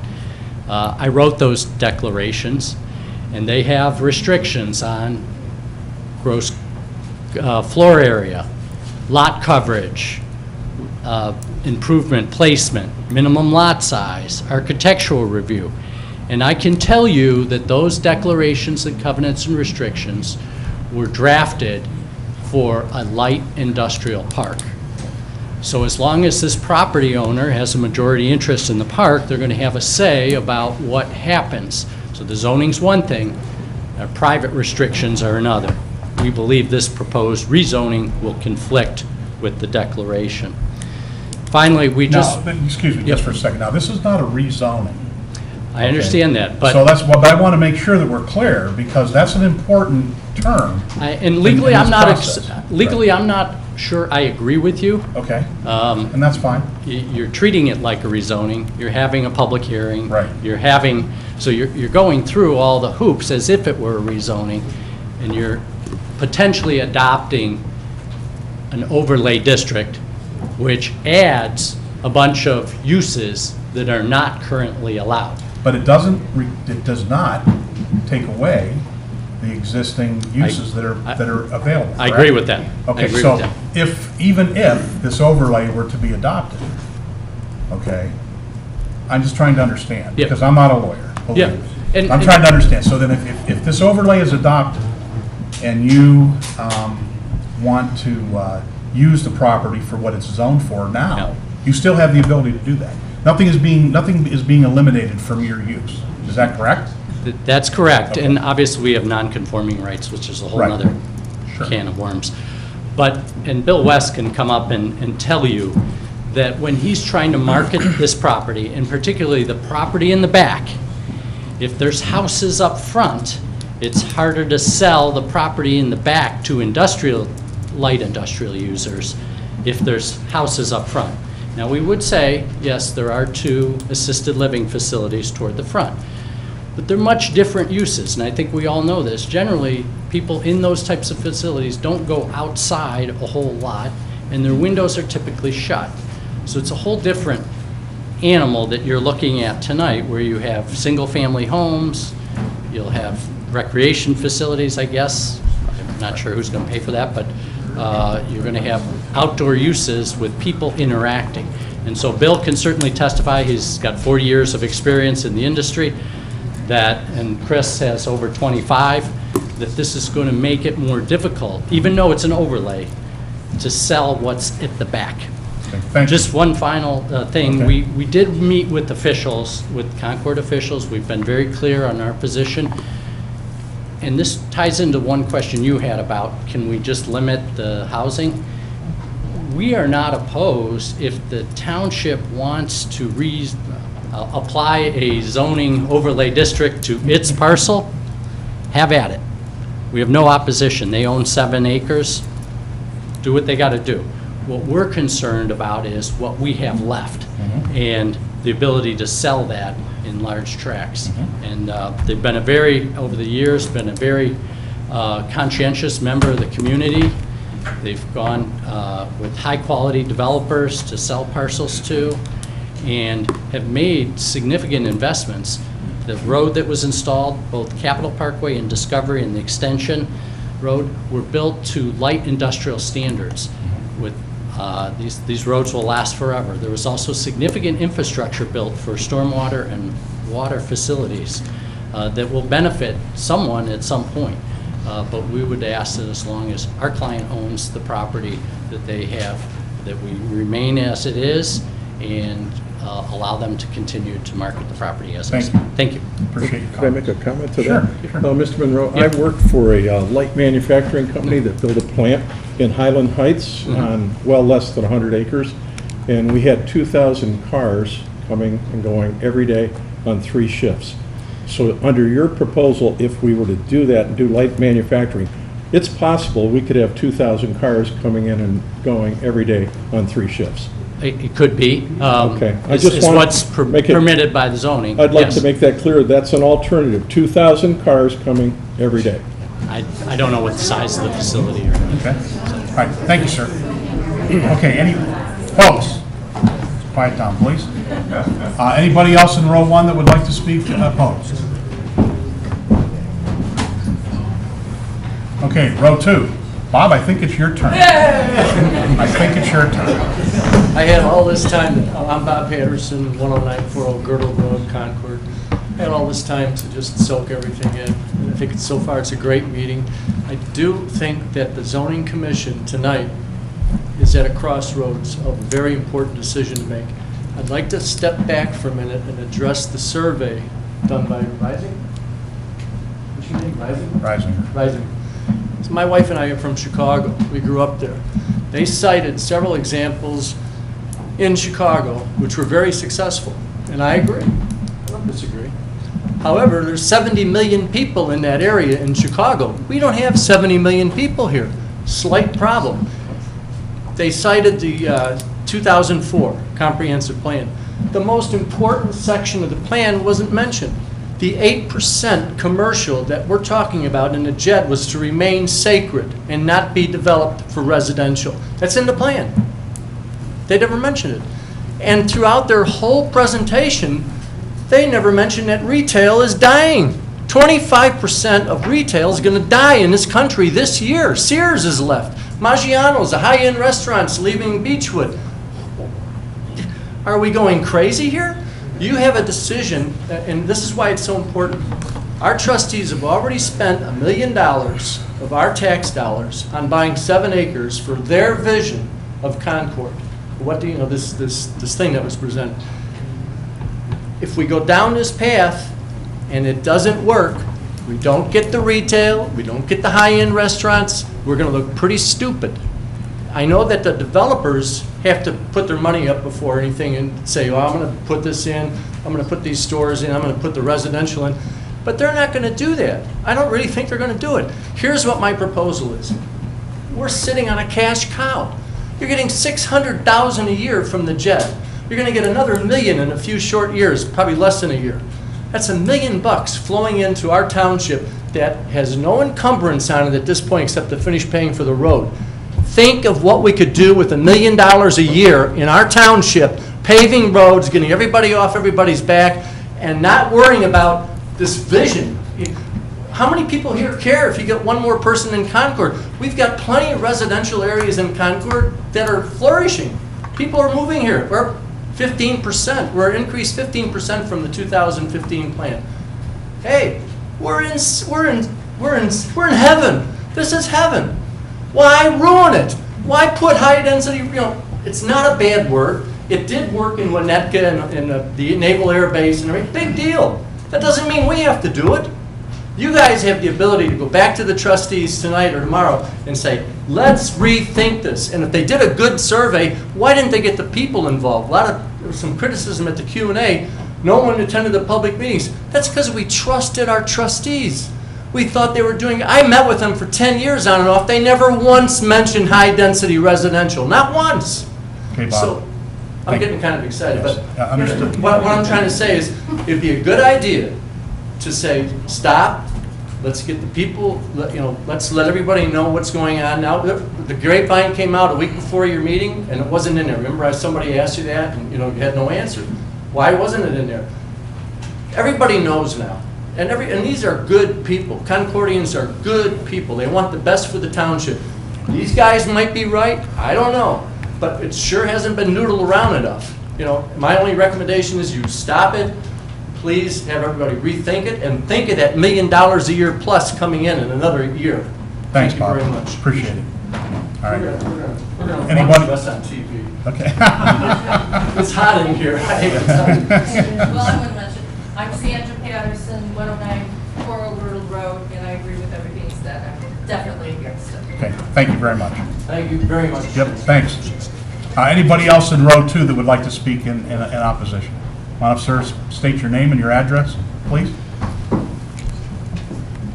Hi, my name's Dan Davis. I'm at 11378 South Forest in Whale Hollow. My wife and I moved here 3 years ago. We love it here. We came here for very specific reasons, and in 3 years, we've had a tremendous disappointment that's come down on us. It's a financial one, and I think that the question I'd like to pose to the board and anyone else that can answer it over time is about the taxes that'll be levied against us to support this. Our taxes have gone up 40% in 3 years, our property taxes. It's getting to the point where if it continues to do that, I think I have to look at moving to somewhere else, because I didn't want to come to a place where I had to put my single or fixed income lifestyle at risk because of spiraling taxes, levy after levy, taking more and more and more from each homeowner to support things. And quite frankly, I believe this is going to hit us all in the pocket somewhere, and I feel it's incumbent upon all of you and the trustees and our consultants to tell us what's this going to cost us as homeowners who could care less about whether this comes in or not, or maybe really care. But the point is we should know what it's going to do to us. Thank you. Thank you very much. Anybody else in the second row? Okay, move to the third row. Anybody in the third row that would like to speak in opposition? Sir, please state your name, address for the record. My name is Walter Belinsky. I reside at 7960 Augusta Lane, and I have some concerns regarding firefighting on a structure that's 4 stories high. Do we have fire trucks in Concord that can go up 4 stories?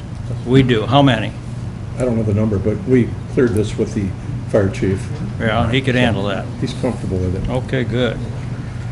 One of my concerns is that somewhere down the line, in order to fill these properties, we're going to start offering tax abatement, and then there's no advantage to increasing our tax base. I see it happen in other cities. I hope that we don't revert to that here. I, for one, like low-density housing, no sidewalks, no street lights, and less traffic, and that's why I moved out here into that neighborhood. They said that they were going to make a parking garage for the town center area. That's going to be underground and accommodate how many cars? Heather, do you recall? Just a concept anyhow. Yeah, It's a concept. There's no firm plan. Well, before you approve something, I think you ought to know. Well, we won't know till we get a proposal. Right. And then, it's not up there anymore, but there was the plot map, and it showed all these apartments on the left side.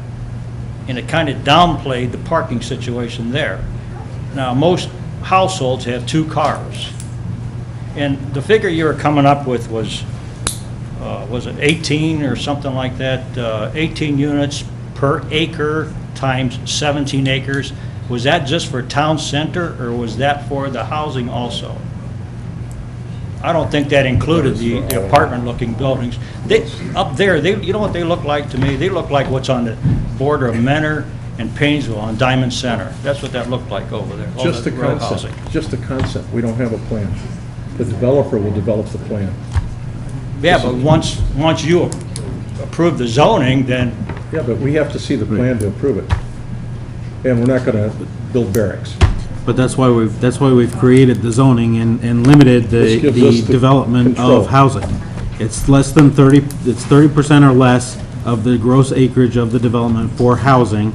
That includes the townhomes and the multifamily, and then the multifamily would be limited to 10% of that 30%, so a total of 3%.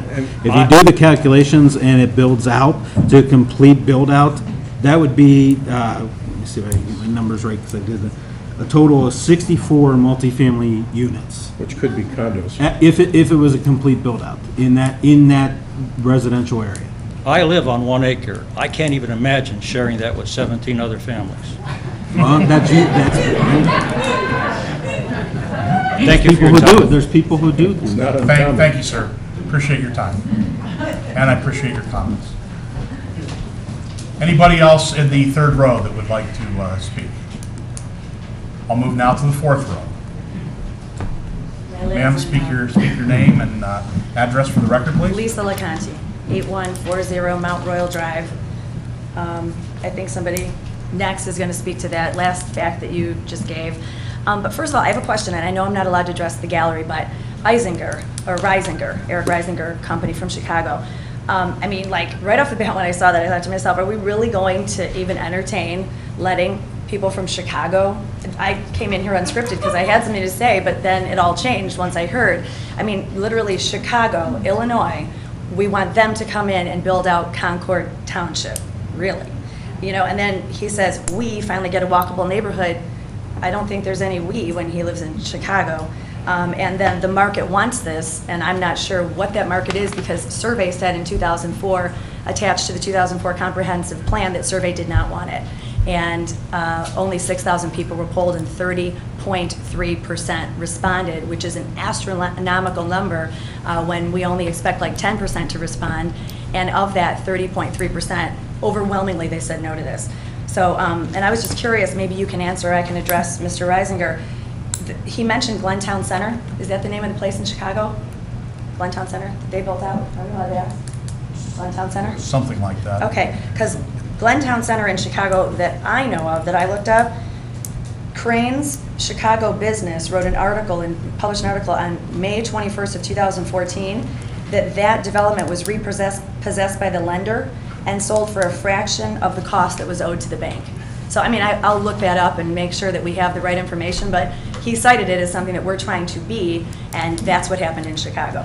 That was interesting to me. I just found that out while I was sitting right there. So we use lots of fancy words like live, work, play, but anybody that lives in Willoughby, do you guys ever like drive past, you know, downtown Willoughby? We were talking about downtown Willoughby. There's that, thought it was going to be a cool new place, because if you look at the poster, the people on the poster look really cool, and it says live, work, play, and they're like drinking wine, and it looks like you want to hang out with them.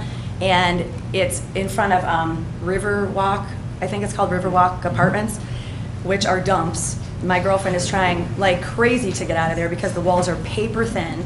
I mean, it is an absolute disaster. There's no live, work, play there. But again, it was sold exactly like this.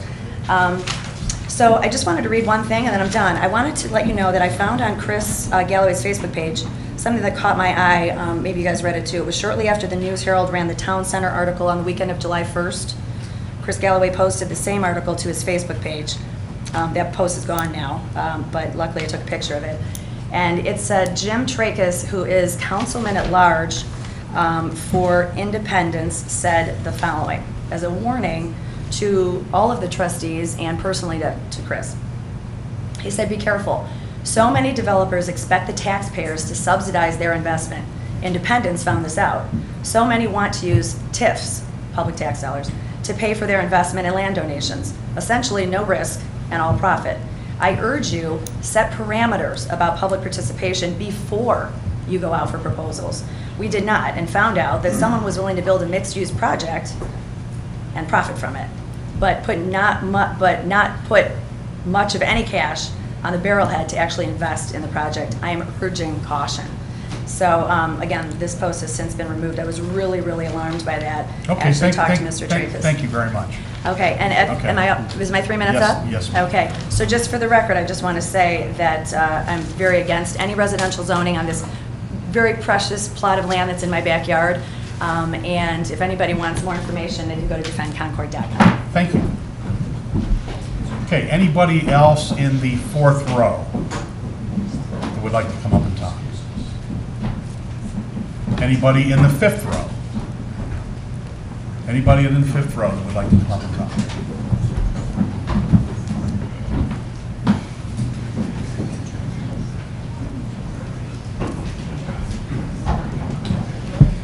Bob Carter, 11464 Somerset Trail here in Concord. I'm going to be short and sweet. I would like my Concord to look more like that picture than the ones I saw here an hour and a half ago. Okay. Thank you. Thank you very much.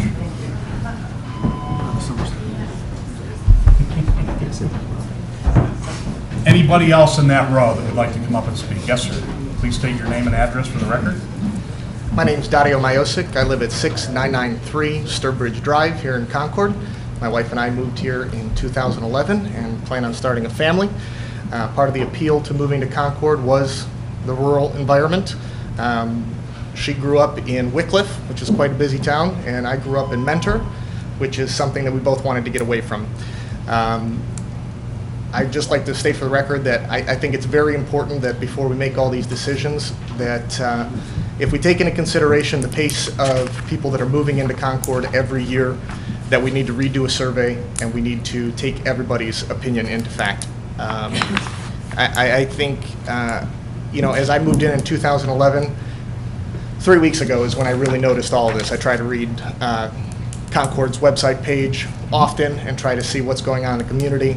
We get the grapevine, we read it, and it's shocking to me that that is being overlooked and not being reconsidered with all the new population that we do have in Concord.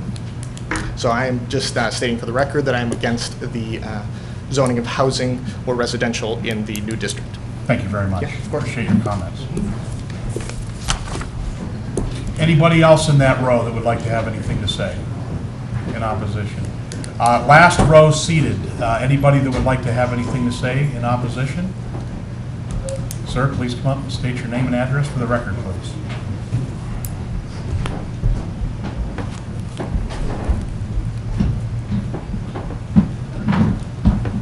Good evening. My name is Dennis DiRenzo. I'm at 10912 Stonewick Drive here in Concord. Sorry, what was your name again, Dennis? Dennis DiRenzo. DiRenzo, thank you. Just wanted to voice my opposition.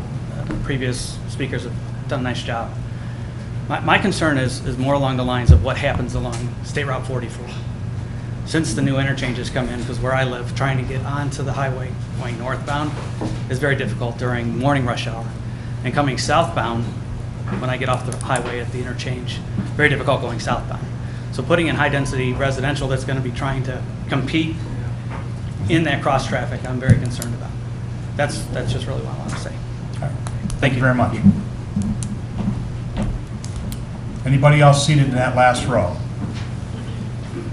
Anybody standing in the back that would like to speak, please come on up. Technically, sir, you weren't standing, so I'll get you. You'll get an opportunity. That's okay. You're good. Hello, my name is Tom Hack, and I live at 11575 Fay Road. I'm also on the Riverside School Board. I'm speaking as an individual, not for the school board, but from my perspective, really what we need to do is continue to diversify our economy. And moving away from the commercial and light industrial, to me, is absolutely the wrong answer. To paraphrase the gentleman who spoke earlier about being on a fixed income and being hit with taxes, which clearly I've been a part of raising. If we have our ability to diversify the economy and spread that tax burden over more commercial and light industrial entities, I think to me it's just a no-brainer. We need to diversify ourselves. We need to increase the tax base that way, and that would take some of the load off of the residents who are here. So to me, this is a no-brainer. It's already there, and we just continue to build it out as such. And that, to me, makes the most benefit for the community. Okay, thank you very much. Yes, sir. You're next. So you were semi-seated. Richard Wiltsey, 7721 Woodstar. I've only been here 2 years. We moved to Concord like a lot of the other folks to kind of get away from the whole city and the traffic and whatnot. I guess my question to the board is, I know we've been at this for a while looking. How many data points do we really have on the effect of high density?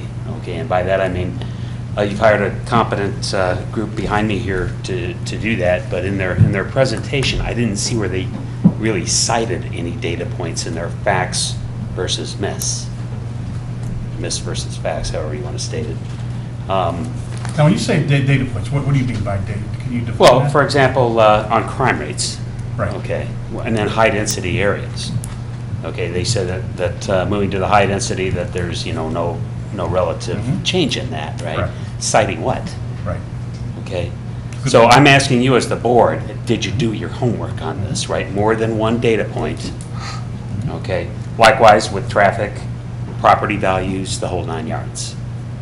So that's my main concern. I think some of the stuff is kind of appealing and whatnot, but like a lot of the folks, and not to reiterate, but the effect on 44 is going to be really challenging. I mean, it doesn't take a traffic engineer right now to see what's going on. And if we flood that with anything else, it's going to be a real disaster. So did we look into alternate roads, right, in our planning?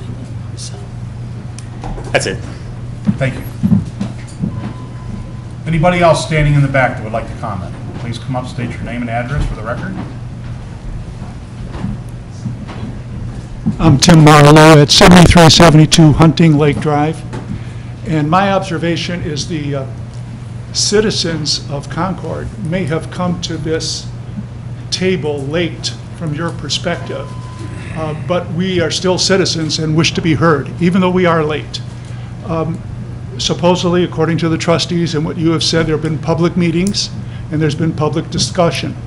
I can tell you from the meeting that was held at the community center today and the 50 or so people that you have here now, you've reached an awful lot in the last couple of days that you did not reach for the last several years. Nothing mobilizes Concord Township like a public hearing. Well, it's more than a public hearing, it's what the hearing is about. And it's also your right to be here and make your comments. Yes. That's why we do this. So what I'm saying to you is I've heard like a diminishing, like, hey, it's too bad, where were you 2 years ago? Where were you 5 years ago? I don't think that's a relevant statement to say to us as citizens.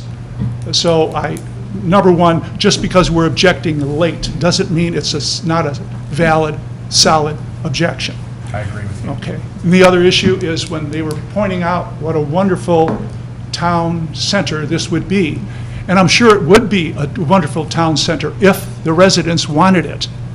I don't believe the existing citizens in a majority want this. I think we want what we have. We don't want the changes. And I think that the people that you're trying to reach are not citizens of Concord. You may be trying with this concept to pull other people into this community. But the citizens who elected our representatives, the citizens that are here now, do not want this proposal. And if you do a zoning change, I think that we'll do all that we can to stop it and to fight it. And that's certainly your right to do that. Yeah, and I really think that we will. That's certainly your right. Thank you. Are you done? Okay, thank you very much for your comment. Everybody in the back that's standing, I take it, has had their say. We'll move to my right, your left, to the front row. Anybody that would like to speak in opposition? Okay. Anybody in, we'll go to row 2 now, sir. Please state your name and address for the record. Chris Lazuka, 8130 North Orchard Road. Tim summed up most of what I feel. I agree with every single word he just said, but I guess one thing I would like to add is something that Bob Patterson mentioned in regards to the 2004 comprehensive survey. I think, and specifically targeting that survey of Concord Township citizens, which stated, and I jotted it down, one of the big, this is the last survey of our citizens that was done, as I understand it. Correct me if I'm wrong. On page 40 of the 2004 comprehensive plan, number 7 of their findings was stated, quote, there was a strong feeling against developing more townhouses and apartments. So in the very same plan that's being referenced here to rationalize this project. You've got the citizens saying, we don't want that. So I guess my question to you, and I'll be done, what data do you have today that contradicts that 2004 data? Thank you very much. Anybody else in the second row? Come up, sir, state your name and address for the record, please. My name is Denny Cruz. I live at 7129 Mountain Quail. I've lived in Concord for 27 years. And I can say that there's many reasons why I would be against this plan. And I would recommend that you would stop it dead in its tracks. We can talk about that. You've heard a lot tonight. Traffic, the danger of taxes going up. But I think the most compelling reason for you, your group, to just stop this for right now, just stop it, is that we live in a democratic society. We can argue that maybe we should have known this. Maybe we should have been here. Maybe we should watch the trustees closer. But even though you're not elected, you're an appointed board, you're still part of a democracy. And I think that if you believe, like we believe, that for whatever reason, late or not, the majority of the population is against this plan, I think that you are beholden to table this, until which time we can know more about it, can understand it, and have input and buy-in. I'm definitely against this. I think it should be stopped right now and tabled. Thank you. Thank you. Anybody else on the second row? Ma'am, please come up and state your name and address for the record. Okay, Rich. Do me a favor, can you see that water, please? Yes, I'm Debbie Robleski. I live at 11771 Jennifer Court for 39 years. And I just have one little common sense element to add to this. Why would anyone want to move to this JED area, to the residential, to pay an income tax into a township that has no income tax and drive half hour, 45 minutes an hour to work every day? And as far as the senior citizens, why would they want to move there to pay an income tax? And just one little thing to add on. I think we should support our businesses on Cryle Road. Thank you. Thank you.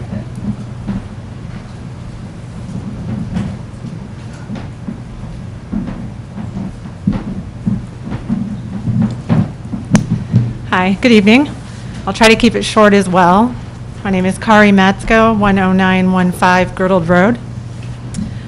I also moved here for the typical reasons, to get away from the city life. I was near South Park Mall, interchange right over there in Strongsville. So 15 years ago, approximately, I moved here. I won't bore everyone with the same commentary. I agree with everything everyone has said in terms of the opposition to the plan. My property is basically the south end of where this development is planned, so I'm basically in ground zero. So my biggest issue is the traffic concerns.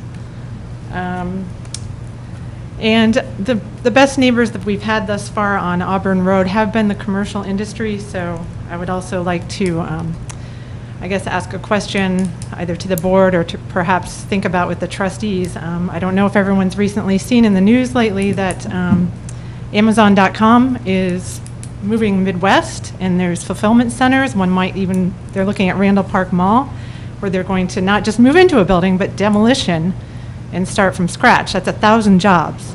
So I think there's a lot of potential for the Concord Real Estate Investments LLC to bring a lot of jobs and a lot of important commercial to Auburn corridor there, as opposed to this plan. Thank you. Thank you. Vanessa? Hello. Hi. I have comments, and I thought I would just pass them on if I can. So as I go through them, you'll be able to do that. Is something really too? I'm sorry.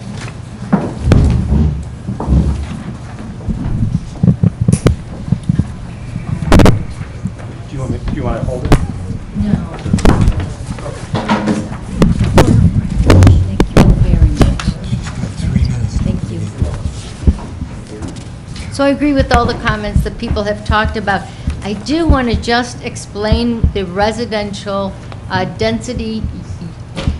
It is 30%, up to 10% can be the multifamily, but then you have to add a plus sign because there can be residential above all of the mixed-use development. So you will have, could easily have, per the zoning text, not the pretty picture, but the zoning text, many more than 30% residential units. So please be accurate when you talk about the number, potential high end of the number of units. All above the retail could be all above the mixed use, and the commercial could be retail. And so I recommend first that you remove all residential uses, and people have talked a lot about that, so I don't need to go into that anymore. Also in section 21.2, it states that all of the changes after this overlay is approved are ministerial acts. Really strange word, people might not get it. What that means is that it gives you and the trustees complete control. Once it's approved, the township residents will never have a say. 30 years from now, we could have a completely different set of zoning commission members and trustees who may make decisions that are really different from what your pretty picture is showing. And the residents would never have an ability to change or challenge it. So I ask that that be removed and that we are allowed a referendum for every parcel change. Section 21. Wait, say that again. You recommend a referendum for what? The ability for a referendum whenever the overlay district is being utilized. Okay. Just as you do for every PUD that is issued. Okay. Same. Section 21.03, townhouses shall be attached in groups of 2 to 6 dwelling units. The Fair Housing Act, I said this in 2015, I'm going to say it again, maybe this time it'll work.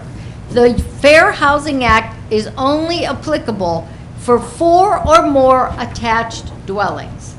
So, the Fair Housing Act, good for a wheelchair, wide enough spaces, public accommodation, elevators if it's 2 floors, all of those nice and wonderful things that would help people with disabilities and help the seniors and all the rest are not applicable if your development partners choose 3 attached dwellings.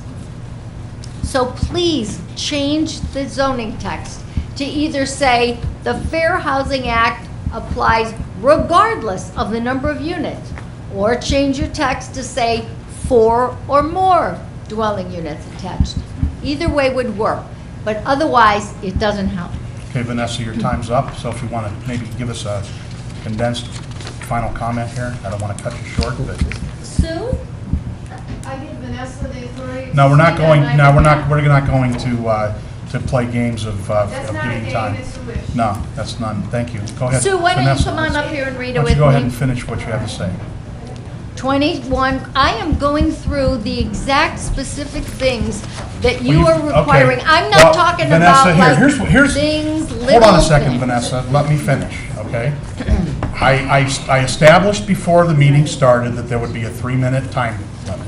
You didn't have explain submitted- that to You have people. submitted in writing, okay, for the board, all of the information you wish to convey. It's in the public record now. Having you talk about it and lecture about it is not really germane to the situation. You're either a- So you you're- don't think that people who might be watching or might be in the town hall or in the fire department in the overflow section, you don't care what the township folks say?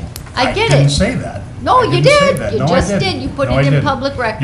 You put this in the public record, Vanessa, and your time is up. Okay, so I would like to move on to the next speaker. Thank you. Thank you for your input. I appreciate it. I really do. Thank you. Okay, we're moving on to the next person, the next aisle. That it would be row 4. Come on up, sir. State your name and address for the record, please. Why can't she read She can talk. She said she didn't want to. It's already in there. My name is Sue Cruz, and I live at 7291 Mountain Quail Place. Okay. Section 21.07, maximum commercial floor area. The total floor area of a single retail business or single service business shall not exceed 50,000 square feet unless approved as part of the development plan. Does this mean that the trustees have the authority to allow a big box retailer into Concord if it's part of a plan? If so, this approval language should be revised to not allow a big box retailer into Concord. Section 21.07 F. No more than 10% of the 30% shall be devoted to vertical multifamily housing, exclusive of townhomes and not part of a mixed-use building. Can this statement be more clearly written? Can this be more clearly written? We're asking that. Section 21.07 E2. Housing shall be developed and maintained with significant professionally designed open space. What is significant? A clearer definition should be utilized, such as a percent. Section 21.07 E6, housing structures and densities. The following housing densities are permitted within the innovative site/PD. A, townhomes. Density shall not exceed 9 dwelling units per acre. B, multifamily. Density shall not exceed 20 dwelling units per acre. This density is far too high for Concord. Lower the density, or better yet, eliminate residential from this text. Section 21.07 E8, buffering. Where proposed housing abuts an existing residential district not within the innovative site/PD, the following shall apply. B, the proposed development shall have direct access for the majority of its traffic to a major road and shall not impose significant traffic impacts on the abutting residential district. What are significant traffic impacts? Your time is running out. This word so- shall be much more defined, such as a percent increase in traffic. A traffic study shall be required, and remedies for the excess traffic should be clearly required in this text. The developer should have to pay for these improvements. 21.07G, mixed-use building interior landscaping. For mixed-use buildings, interior landscaping shall comply with the standards below. A, provide public event, paved and green spaces for mixed-use buildings. Landscape paths should be made with concrete, including colored and stamped concrete. Utilize the Cuyahoga County Universal Design Standards and ban the use of pavers in public paths as they become uneven surfaces which are jarring for wheelchair users and dangerous for people with unstable ambulations. Pavers and paver/concrete junctions settle unevenly during the climate changes, posing significant tripping hazards. However, pavers can be used as a decorative edge. Section 21.08B15, parcels of land intended to be dedicated or temporarily reserved for public use or reserved by deed covenant with the condition proposed for such covenant or dedication. The township should be very careful about who owns and maintains the open space. If the trustees own it, there could be considerable maintenance issues. Ownership requirements should be clearly spelled out in this zoning text. Okay, your time's up. Thank you very much.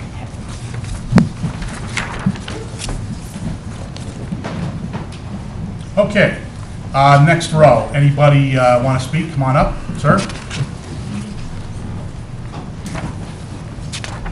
State your name and address for the record, please.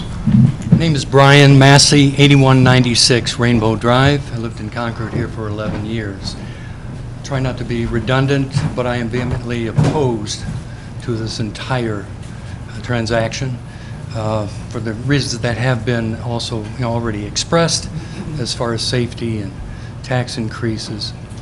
The presentation made by our consultants, Chicago consultants, is that made available? Can I find that online? Because quite frankly, I'm not sure I believe their myth and fact. Well, I mean, their slide presentation, obviously, all those statistics and all the information that was contained in that presentation is part of the public record. So you certainly could get that from either watching the video or, requesting town hall for the transcript of that. So that, yes, that's available. Then I will do that, because rest assured, when I see some of their, when they're quoting the Sierra Club and that sort of thing, I don't know all of their quotes, but I'm going to check out their myths and their facts, and we will report back to you whether or not we really agree. The other thing is, I just want to let you know that this board, I went to the question and answer session. I couldn't believe that I heard the trustees say that this really doesn't apply to the people in this room. It really applies to the millennials, those people that are coming down the path. Well, I can appreciate the next generation, but I'm going to stand up for the senior citizens that are here in this town. And I just want you to think about what you may be doing of pricing these seniors out of their homes. And it's a real threat. So please don't take it lightly. I appreciate it very much. Thank you for your time. Appreciate your comments. Anybody else in the next row? Yes, ma'am. Come on up, speak your name and address for the record, please.